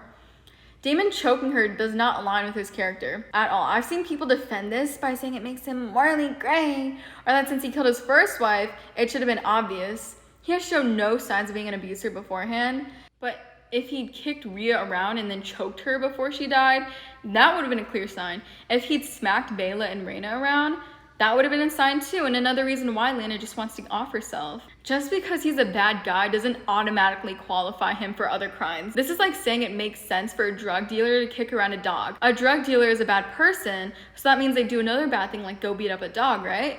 They even removed a scene where Baela is actually given a personality for this. The scene with Baela gave her importance, fleshed her out, while the one with Daemon added nothing more to the story. They even removed the scene of Jace as well.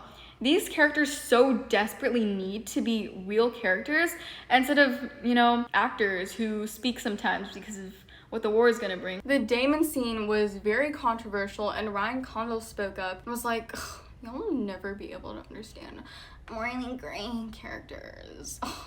Daemon's already complex in the books and gray.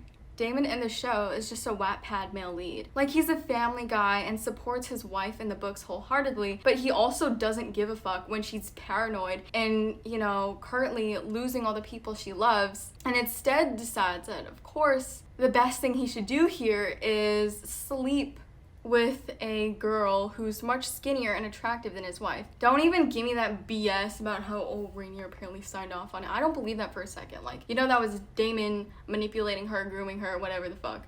Who lets their husband go cheat on them? And then suddenly, a few months later, when he cheats on her with someone else, she's like, oh, no. Make it make sense. But also, me calling him gray is ignoring how much of a fucking weirdo he is in the books. George likes to talk about how gray Damon is. In the books, he's not gray in the slightest, he's just evil. He makes sure to sleep with the youngest and most innocent virgins and girls who are much younger than 15-year-old Nettles. I was like, whoa. Reading that, I was like, girl, what's wrong with you? Brothels would specifically prepare young, innocent girls for Damon to deflower. Tell me that's not weird. He is an actual danger to society, not because he's like a murderous psycho, but because he has such a predilection for banging super young girls. George, I'm really confused with him sometimes. I don't think he gets what morally gray means.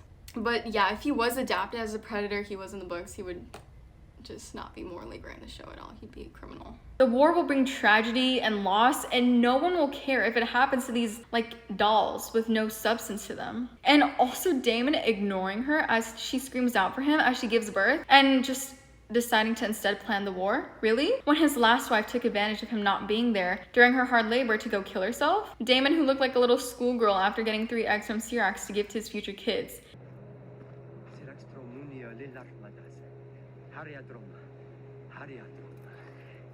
Daemon Targaryen. Don't explore the fact that Damon lost both his mother and 𝓻𝓪 to childbirth, and Rhaenyra's premature labor probably triggered him, and he froze because fighting he can do, strategizing, planning attacks and defenses that he can do, but raising 7 children on his own while grieving that he can't even fathom. No, instead have him choke her out of nowhere. That makes sense. Don't explore the fact that Emma died in pursuit of a boy, and Rhaenyra's only daughter died before taking her first breath.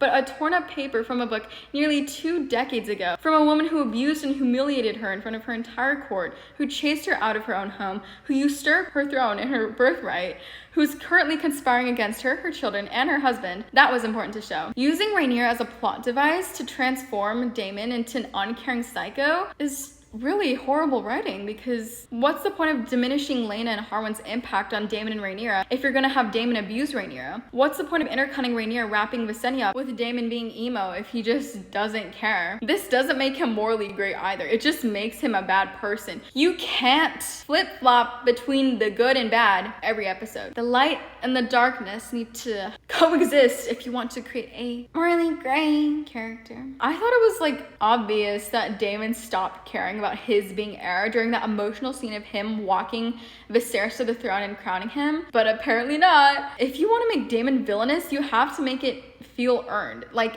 this is something that has not been built up to. Why would you make him a sweetie pie in the first 3 episodes if you want him to suck? Just have him groom Rhaenyra and 𝓻𝓪 like he did in the books and be done with it. Because no one except Aegon fans like supporting a sexual predator. Him being a romantic and in love with Rhaenyra and then suddenly switching up and choking her is not some commentary on how all men have this sort of inner beast inside of them. He just holds her hand and then everything's fine at the end of it. What is this? Some Wattpad, I fell in love with the player bad boy, but I'm the good girl nerd? I've literally read a story like this before when I was 10, where the male lead like choked the female lead out until she was seeing stars, and they still got together and were a fairy tale couple at the end. And the parallel on the bridge is so on the nose, it's low-key offensive. I know the writers were in the writers' room like hugging each other, patting each other on the back, being like, oh yeah, we really did it this time, guys. We got it. They were very proud of their masterful writing when none of it makes sense. I understand not killing Otto, but it makes sense to capture him, just like the Greens held Rhaenyra as hostage. There is a reason why Otto didn't come as an envoy in the books, and 𝓰𝓻𝓪𝓵𝓂 also hasn't grown in 15 years when, The second line Rhaenyra ever utters in the series is 𝓰𝓻𝓪𝓵 is growing quickly. This scene with the page, I keep going back to it because it's like so dumb. It's like one of the cheesiest things I've ever seen in my entire life.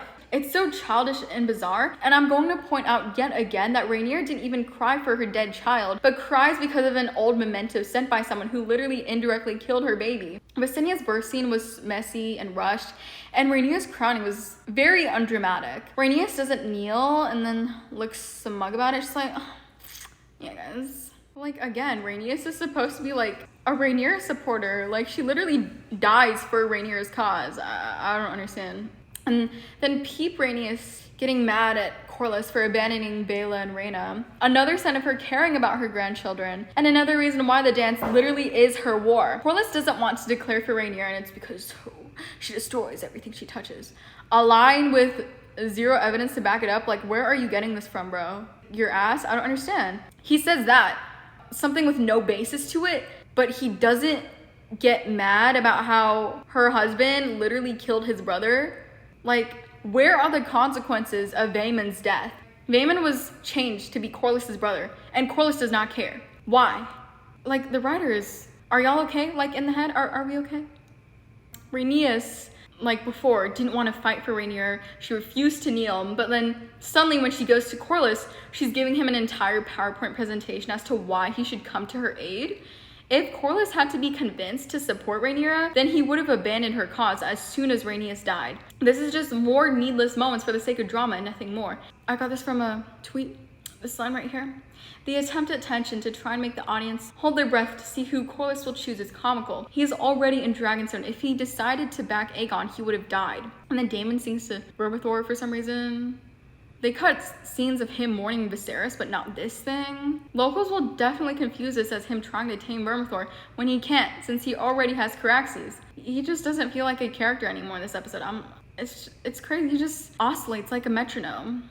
And then we have the Storm's End scene. Apparently, it's out of character for Aemon to kill Lucerys on purpose, but we have not known this character for as long as we've known Daemon. Every time Aemon is shown, he's doing something violent, and they've built up his rage towards Luke with the scene where Luke laughs at the roast pig. His first appearance is built up to his school shooter arc. Second, he's aggressive and threatening to feed kids to his dragon, and told another that he'd born them alive like how their father died, and preparing to bash someone in the head with a rock. And his third is sparring with Criston and looking completely coked out. In his fourth, he's antagonizing the Strongs after being reminded of how they teased him once.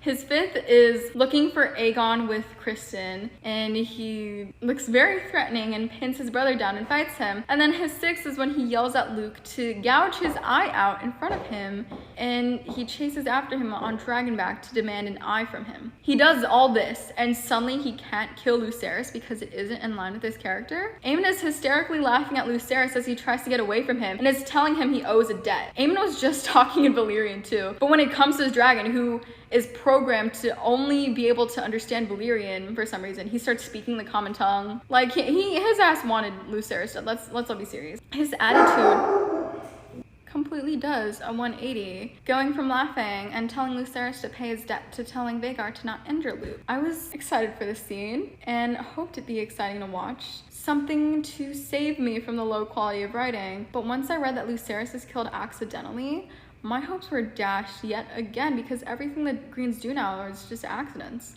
The war, it started because of an accident. Beatsbury's death, an accident. Lucerys' death that kicks off the dragon fighting, also an accident because someone couldn't control his dragon. They literally showed the bond between dragon and rider earlier in this very episode, with Syrax screaming as Rhaenyra gives birth, and then Caraxes coming to Daemon's aid when he's threatening these two random guys.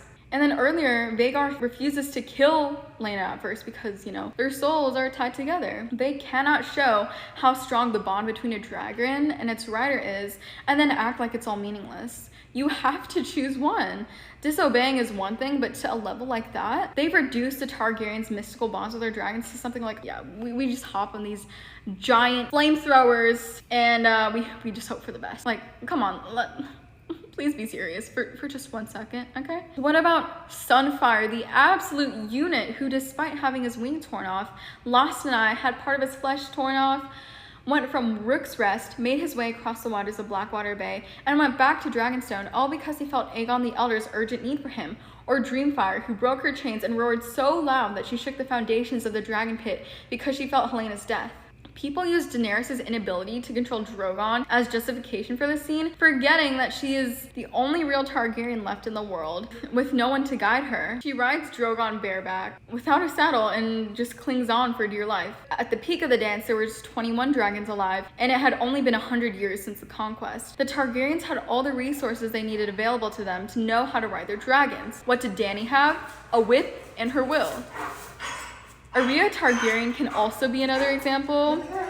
as Balerion decided to ignore her and run all the way back to Valyria. Arya was 12 years old, and her emotions were in complete disarray as she just had a horrible argument with her mother. People failed to recognize that in both the case of Arya and Daenerys Targaryen, this was the very first time they had both ridden their dragons, and both were young and inexperienced. He also didn't really disobey her because Arya wanted out of King's Landing and then she got her wish. The only other times dragons have disobeyed their riders was when Sunfire had to be prompted to eat Rhaenyra, originally not wanting to because of her Valyrian blood, and Silverwing refusing to go beyond the wall, but that's because of magical reasons that make the White Walkers, you know, seem more mystical and like eldritch. It's been 6 years since Aemon first took flight on Vhagar, and Arrax has been with Lucerys ever since he was born. If anything, Arrax's bond with Lucerys should be stronger than Aemon's bond with Vhagar. Aemon's accidental kill is just such a bad decision. And it's something I'd find in Ben 10. Like, not even Wings Club would make a decision like this. Please. There's nothing interesting or smart or deep about this change. It just makes both the characters involved look like losers. And if dragons can't be controlled, how come Syrax didn't burn Otto on the bridge? Or Daemon earlier in the season? Why didn't Meleys lose control and accidentally burn the greens? Aemon was a loser in the books, but he was very, very good at burning people. To whitewash him and make him more palatable, his iconic lines at Storm's End have, you know, been disappeared, and I knew other Greens and myself were low-key excited to hear him say, say the lines. Somehow, Aemon being unable to control his dragon makes him a four-dimensional, multi-layered, complex, morally gray character. But Aemon's murder of Lucerys is his character-defining moment, similar to how Jaime's was him pushing Bran out of the window and killing the Mad King. Had he meant to pull Bran up instead of pushing him, or meant to hug the Mad King and then accidentally stabbed him, his character development in the bath scene and how his character was ruined in season 8 wouldn't have hit as hard. And Aemon is a direct parallel to Daemon, and it's so obvious if you're literate and can see that Aemon's name is just Daemon's with a D at the end. The entire point of his character is being a demon and everything Otto accuses Daemon of being. And if you want audiences to sympathize with Aemon, this is not the way to go. Have him truly love Alice Rivers and then spin a romance between the two of them. And then have him cry over blood and cheese and his poor sister Helena, who's done nothing wrong. And what about his war crimes in the Riverlands? Will it be Daemon in cosplay or him screaming at Vhagar the entire time to stop? You know, choose your peg. I've seen people say that he'll change when blood and cheese happens, but this makes no sense unless he was a father of Helena's children. And even so, to vent out your frustrations over your maybe son dying by burning tens of thousands of people alive is very stupid, not morally gray or complex or anything at all. My last note for this episode is Lucerys should have been given more of a spotlight. Death should always feel impactful for the audience. If they don't, you're just using death as a way to get a character out of the way and move on to the next act. They tried to make him more important, but like it was not as impactful as it could have been. The writers have proven here that even dragons cannot save bad writing, which is something that D&D was not able to accomplish. It's entirely clear that the combination of Aegon and the Velaryon boys at the start served no purpose other than to artificially prop up Aegon's character. Jace, who is talented with a sword in the books, can't even land a punch on his edgy uncle. And like the show did this really weird thing where Jace wears a wig, even though the actor's natural hair is like really curly and pretty, and that matches his dad's hair a lot in the show. So like, I don't know. I feel like they just hate Jace. So we are for sure getting that Sarah Snow plot line. Oh, I'm gonna be sick, dude. I'm gonna be sick.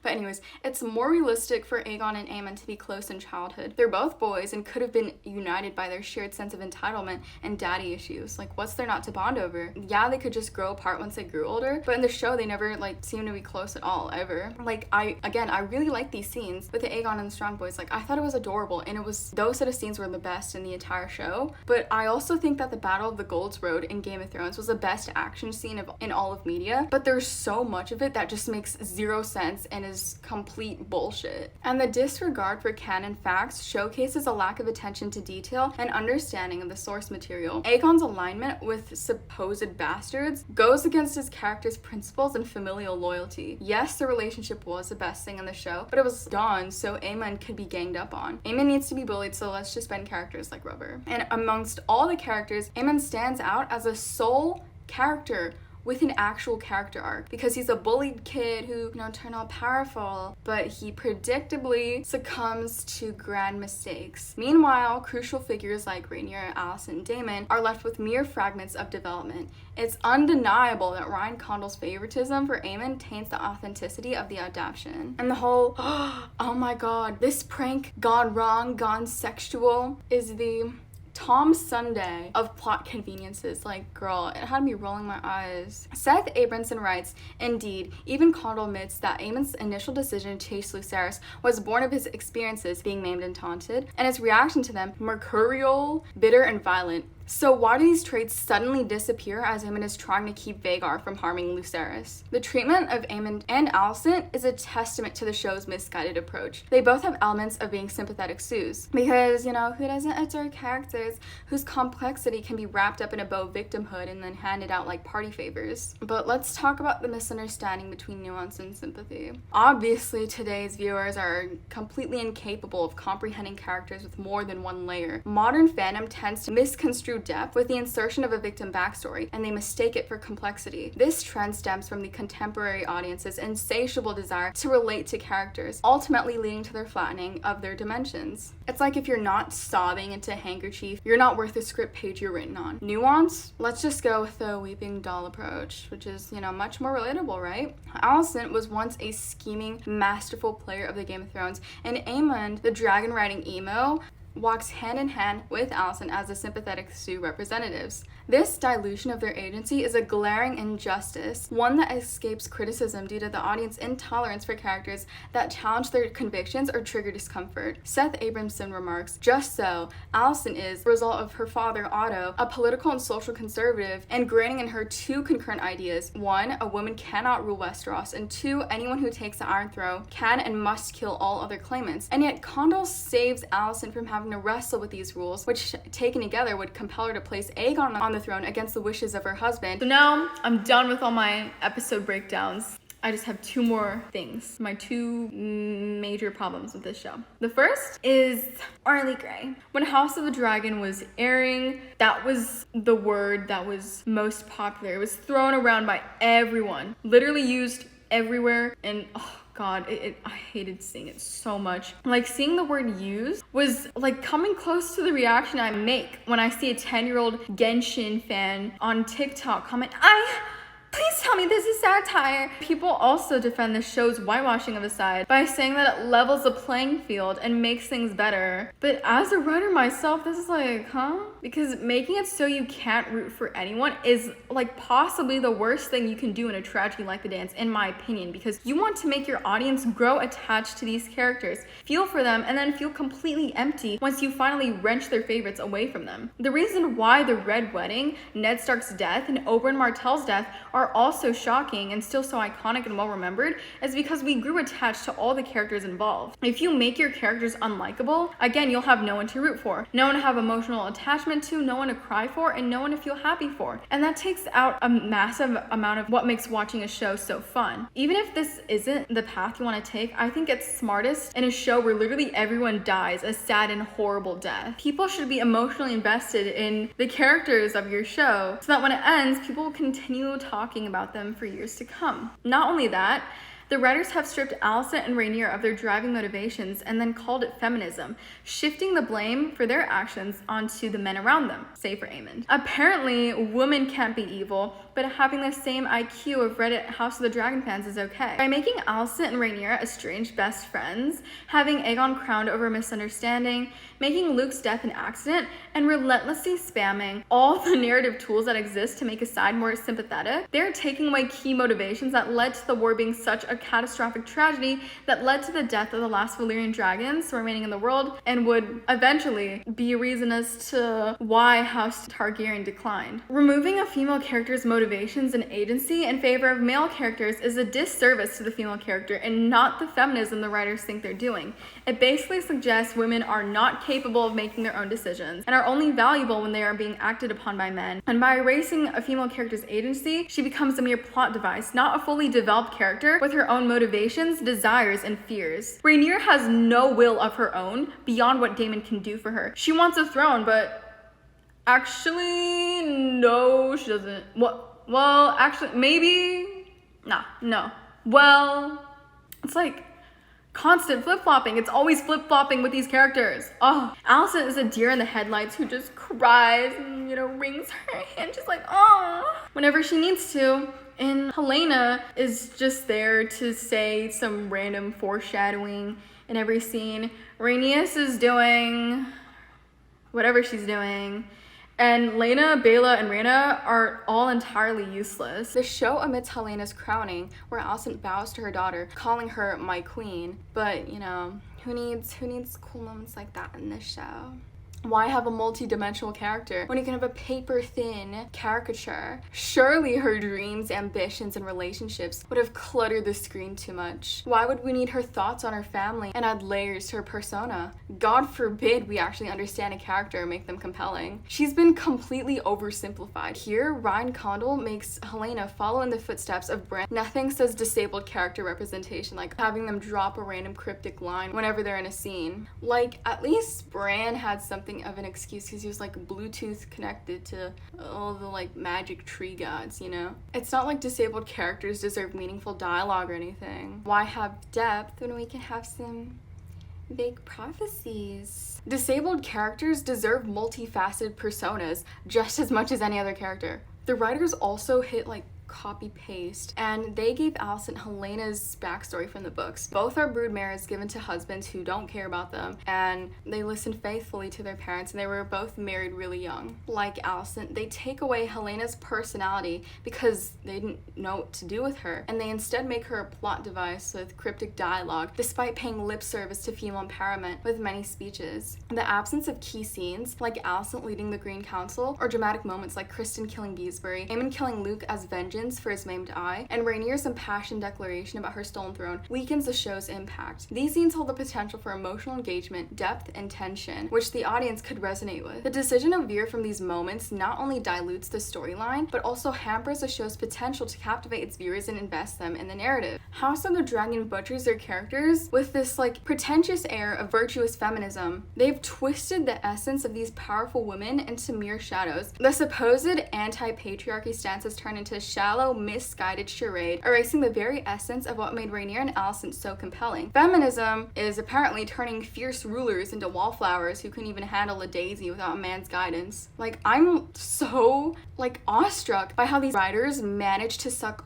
all the charisma out of these characters. Rhaenyra and Alicent have been stripped of their vibrant hues and then just dipped in a vat of dull victimhood paint. Forget the resilience, their indomitable spirits. That's all relegated to the sidelines, sacrificed at the altar of a poorly done feminist message. If they were any more one-dimensional, they would be invisible. This show only exists because of Daenerys Targaryen, the mother of dragons. Rhaenyra is similarly called the Dragon Queen in the books, but here it's more like, Mother, may I please have some agency? Adapting a story involves a bit of tinkering, but this goes beyond that. Who are they when they're not reacting to men? Are they not rulers, shrewd politicians, flawed human beings with dreams, desires, and demons of their own? But Sarah Hess and Ryan Condal and Miguel Sapochnik think that no one should care about their depth, resilience, or individuality. What's that? A scientific name of a mosquito? Ugh. And the gal to think that these women can be liberated by just reducing them to just their oppression. In their rush to correct the supposed wrongs of the book, the creators have stumbled into a pitfall of their own making, and they've tripped over their own lofty ambitions and crashed headfirst into a world of disaster. The tragedy is that they have not just failed Rhaenyra and Alicent, they have failed the very art of storytelling that these characters were born from. What they're doing by changing these characters and their motivations and these events, it just doesn't work. They want to change major events and personalities of major characters, but still have the war happen. But that isn't how George's stories work. As someone on Twitter wisely said, the showrunners twist scenes after they've set up something, so there's no way it'd be able to happen with the character's current personality to ensure it happens and can lead to the dance. If there was no book to go off of, the war never would have begun. In the writer's quest to transform these one-dimensional villains into complex and nuanced characters, they've instead made them caricatures. None of them take any blame for their actions except for Daemon and then sometimes Otto. And what's with the old king? He never dies. And nobody in it is really all that evil. You always are like, they're always doing something good. Like they do something evil and then they make up for it. Why? Why? They're supposed to be fighting for this. And it's everything that they do, now they're speeding it up. The writers are manipulating the story to fit their desired outcome rather than allowing the characters to grow and change organically. You have these cartoonish characters running around whose personalities will suddenly swerve in the other direction so that the writers can hit another plot beat to get to the dance. Or the writers will suddenly transform a plot point into something that seems as though it was written by a second grader so that all the blame will disappear from a character and make them seem just innocent and perfect and morally gray. One of the most critical elements of storytelling is character motivation. And it is what drives the actions of the characters, creates conflict, and propels the story forward. When the motivations of the characters are not clear at all, the story lacks purpose and the characters are inconsistent and unrelatable. The audience needs to understand what drives the characters, what they want, and why they are willing to do whatever it takes to achieve their goals. And without this, the characters are one-dimensional and then ultimately forgettable. A story without clear character motivations is trash because they are essential in a story. They help viewers understand why a character is behaving in a certain way and what their ultimate goal or objective is. And without a clear understanding of their motivation, we won't truly understand why a character is acting a certain way. And in House of the Dragon, no one has any clear-cut character motivations. They just suddenly want to do one thing sometimes and then suddenly want to do something another time because, again, the writers need to have the dance happen. So they'll write something their own way and they'll be like, oh, well, if we get too into this, then we can't have the dance happen. So actually, let's go back. Creating sympathetic characters does not mean shielding them from negative consequences. When writers avoid showing the flaws and mistakes of their characters, they not only fail to create compelling characters, but also rob the audience of an authentic emotional experience. Relying on misunderstandings and accidents to justify a character's actions is completely juvenile. It is an easy way out of difficult writing situations. And back to the motivation thing, giving your characters a driving purpose or a clear goal is literally writing 101. Like, whenever you search up writing tips online, this one thing is always included, be it on obscure Tumblr posts or shiny Instagram infographics. And when the characters are constantly shifting from scheming and misunderstood, they become inconsistent and confusing. I personally cannot connect with a character who behaves erratically, like unless that's their entire personality, like, I don't know, Harley Quinn or something. And I can't invest in their journey at all. When writers fail to provide a clear motivation for their character's action, the story loses focus. What makes The Song of Ice and Fire so compelling story-wise is that it is a consequence-based narrative, and everything the characters do will later bite them in the ass or allow them to reap rewards. Characters don't power through things without having to deal with repercussions. This has given us moments like the Red Wedding, Ned Stark and Oberyn Martell's death, Tyrion's trial, Jon sheltering the wildlings, and so much more. Blood and Cheese won't be as impactful because this decision has weakened the plot and the characters. I'm in no way saying that characters should be like one-dimensional and caricatures. It's very easy to make morally great characters that audience will still love and root for. And it's something that HBO shows have done before with like The Sopranos and What that prick's face when he saw the gat. Succession, and a non-HBO show, which is Breaking Bad. Not to mention, though, I don't believe George has ever once said the dance is great, but maybe I'm wrong. It's Ryan Condal who keeps preaching about how the dance is just gray tragedy, and Ryan Condal is not the writer of the dance. He did not create it. That was all George. If you have to change characters to be morally gray, then they were never morally gray in the first place. I think that's something he doesn't understand. And even so, if morally characters are what you want to create, House of the Dragon is laughably bad at it. So I googled how to write morally gray characters, and the first article that popped up was by Miss Amanda Jones, and she says that morally gray characters need a life mission, and that will be their guiding belief and their driving force. Gray characters are very goal-oriented. More than anything else, this is why they make their choices that they do, for better or for worse. Number two, she says that it needs to be shown how far they're willing to go to achieve their goals. Morally gray characters are unique in that they are capable of making hard decisions that most of us might otherwise struggle with, and they often seem to do so with ease. What matters is achieving their goals, not necessarily how they go about doing this. None of the major characters in House of the Dragon have a goal. They're all aimless, without purpose. They are all flat. They are not morally gray characters. They are puppets being manipulated by the writers who will randomly decide to do stuff just because. Then I went to the second article that popped up on Google, and the first thing they said was make sure that the morally gray character has a reason, because one of the main problems with morally gray characters is that they are gray for the sake of being gray. Doesn't that sound kind of familiar? Your character might not be entirely believable. For example, is your hero with a black heart and not afraid to kill because he witnessed the murder of his entire family? Or does your self-sacrificing villain make the choices she does because of corrupt society? Whatever it is, make sure you include it. There's no limits when you're dealing with shades of gray. Number 2, don't make them too mysterious. It's a problem that's easy to fall into when writing these types of characters. You want them to be mysterious and misunderstood, but in doing so, you forget to flesh out the character. The easiest way around this is to give them a backstory, even if the readers only get this in little bits and pieces. The most interesting thing is to ensure your character has substance and that their presence has great impact.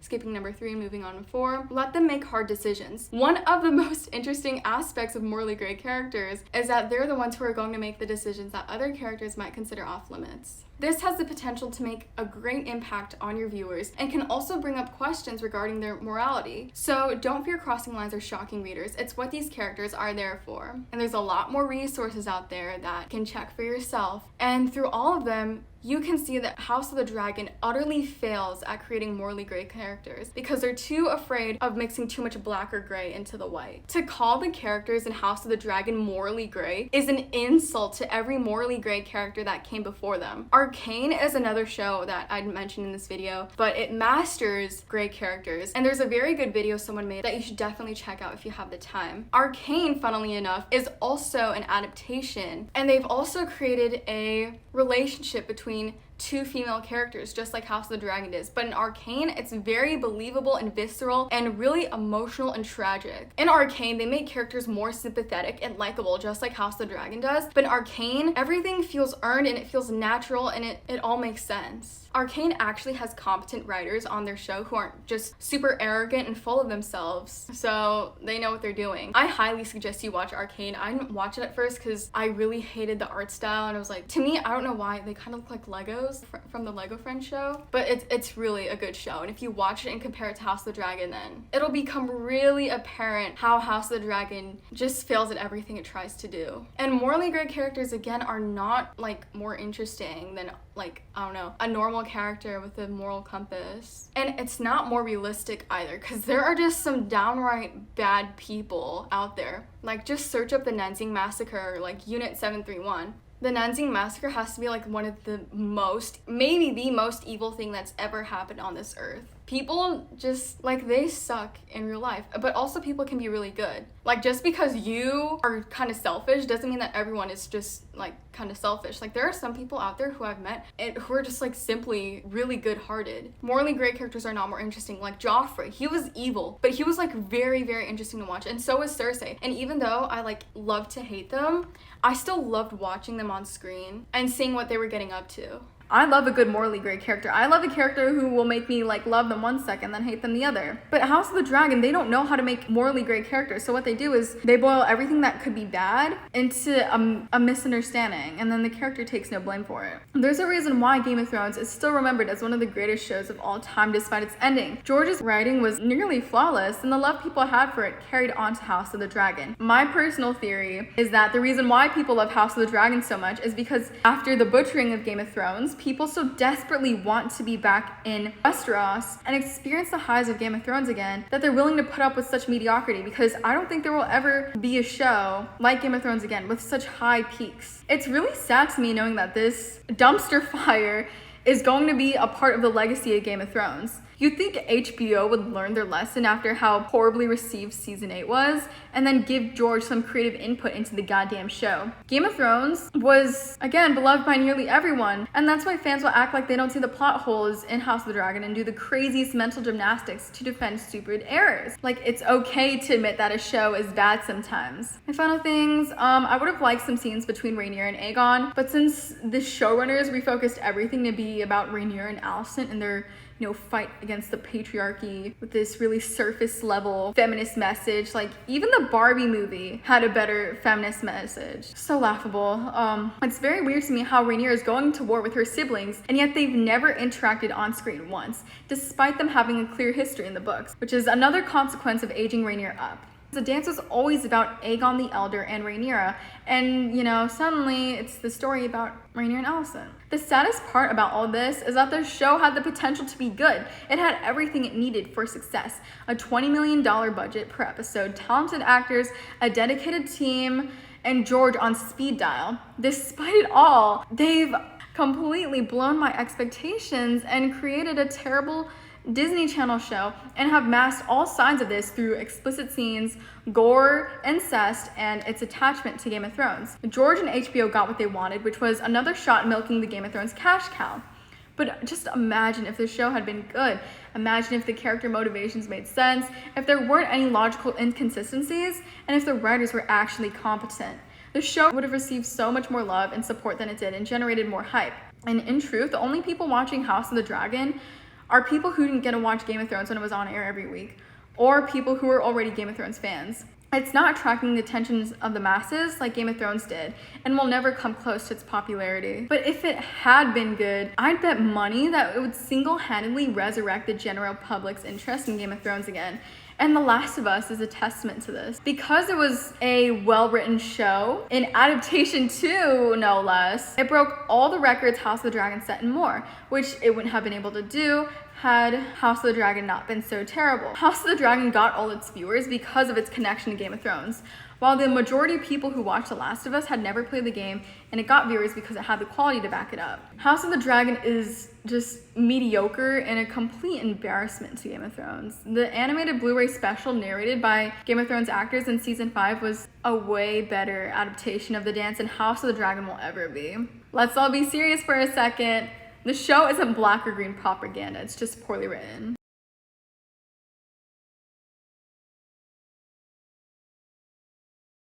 Cersei, you will not believe what has just happened to me.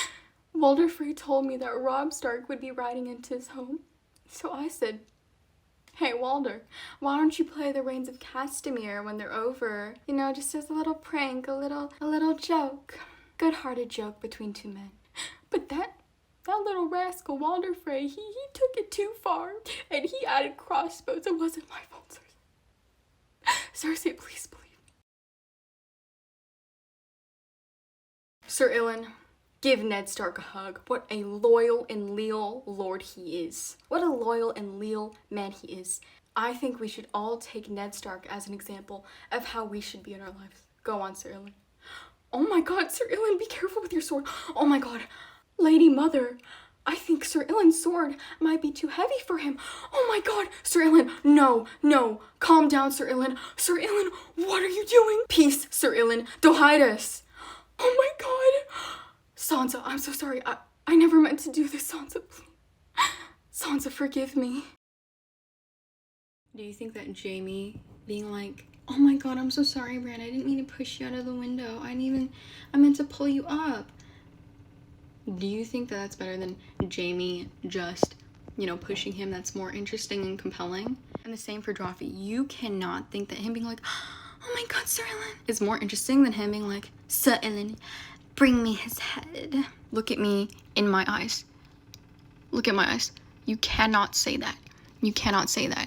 Lying is a sin, Liars go to hell.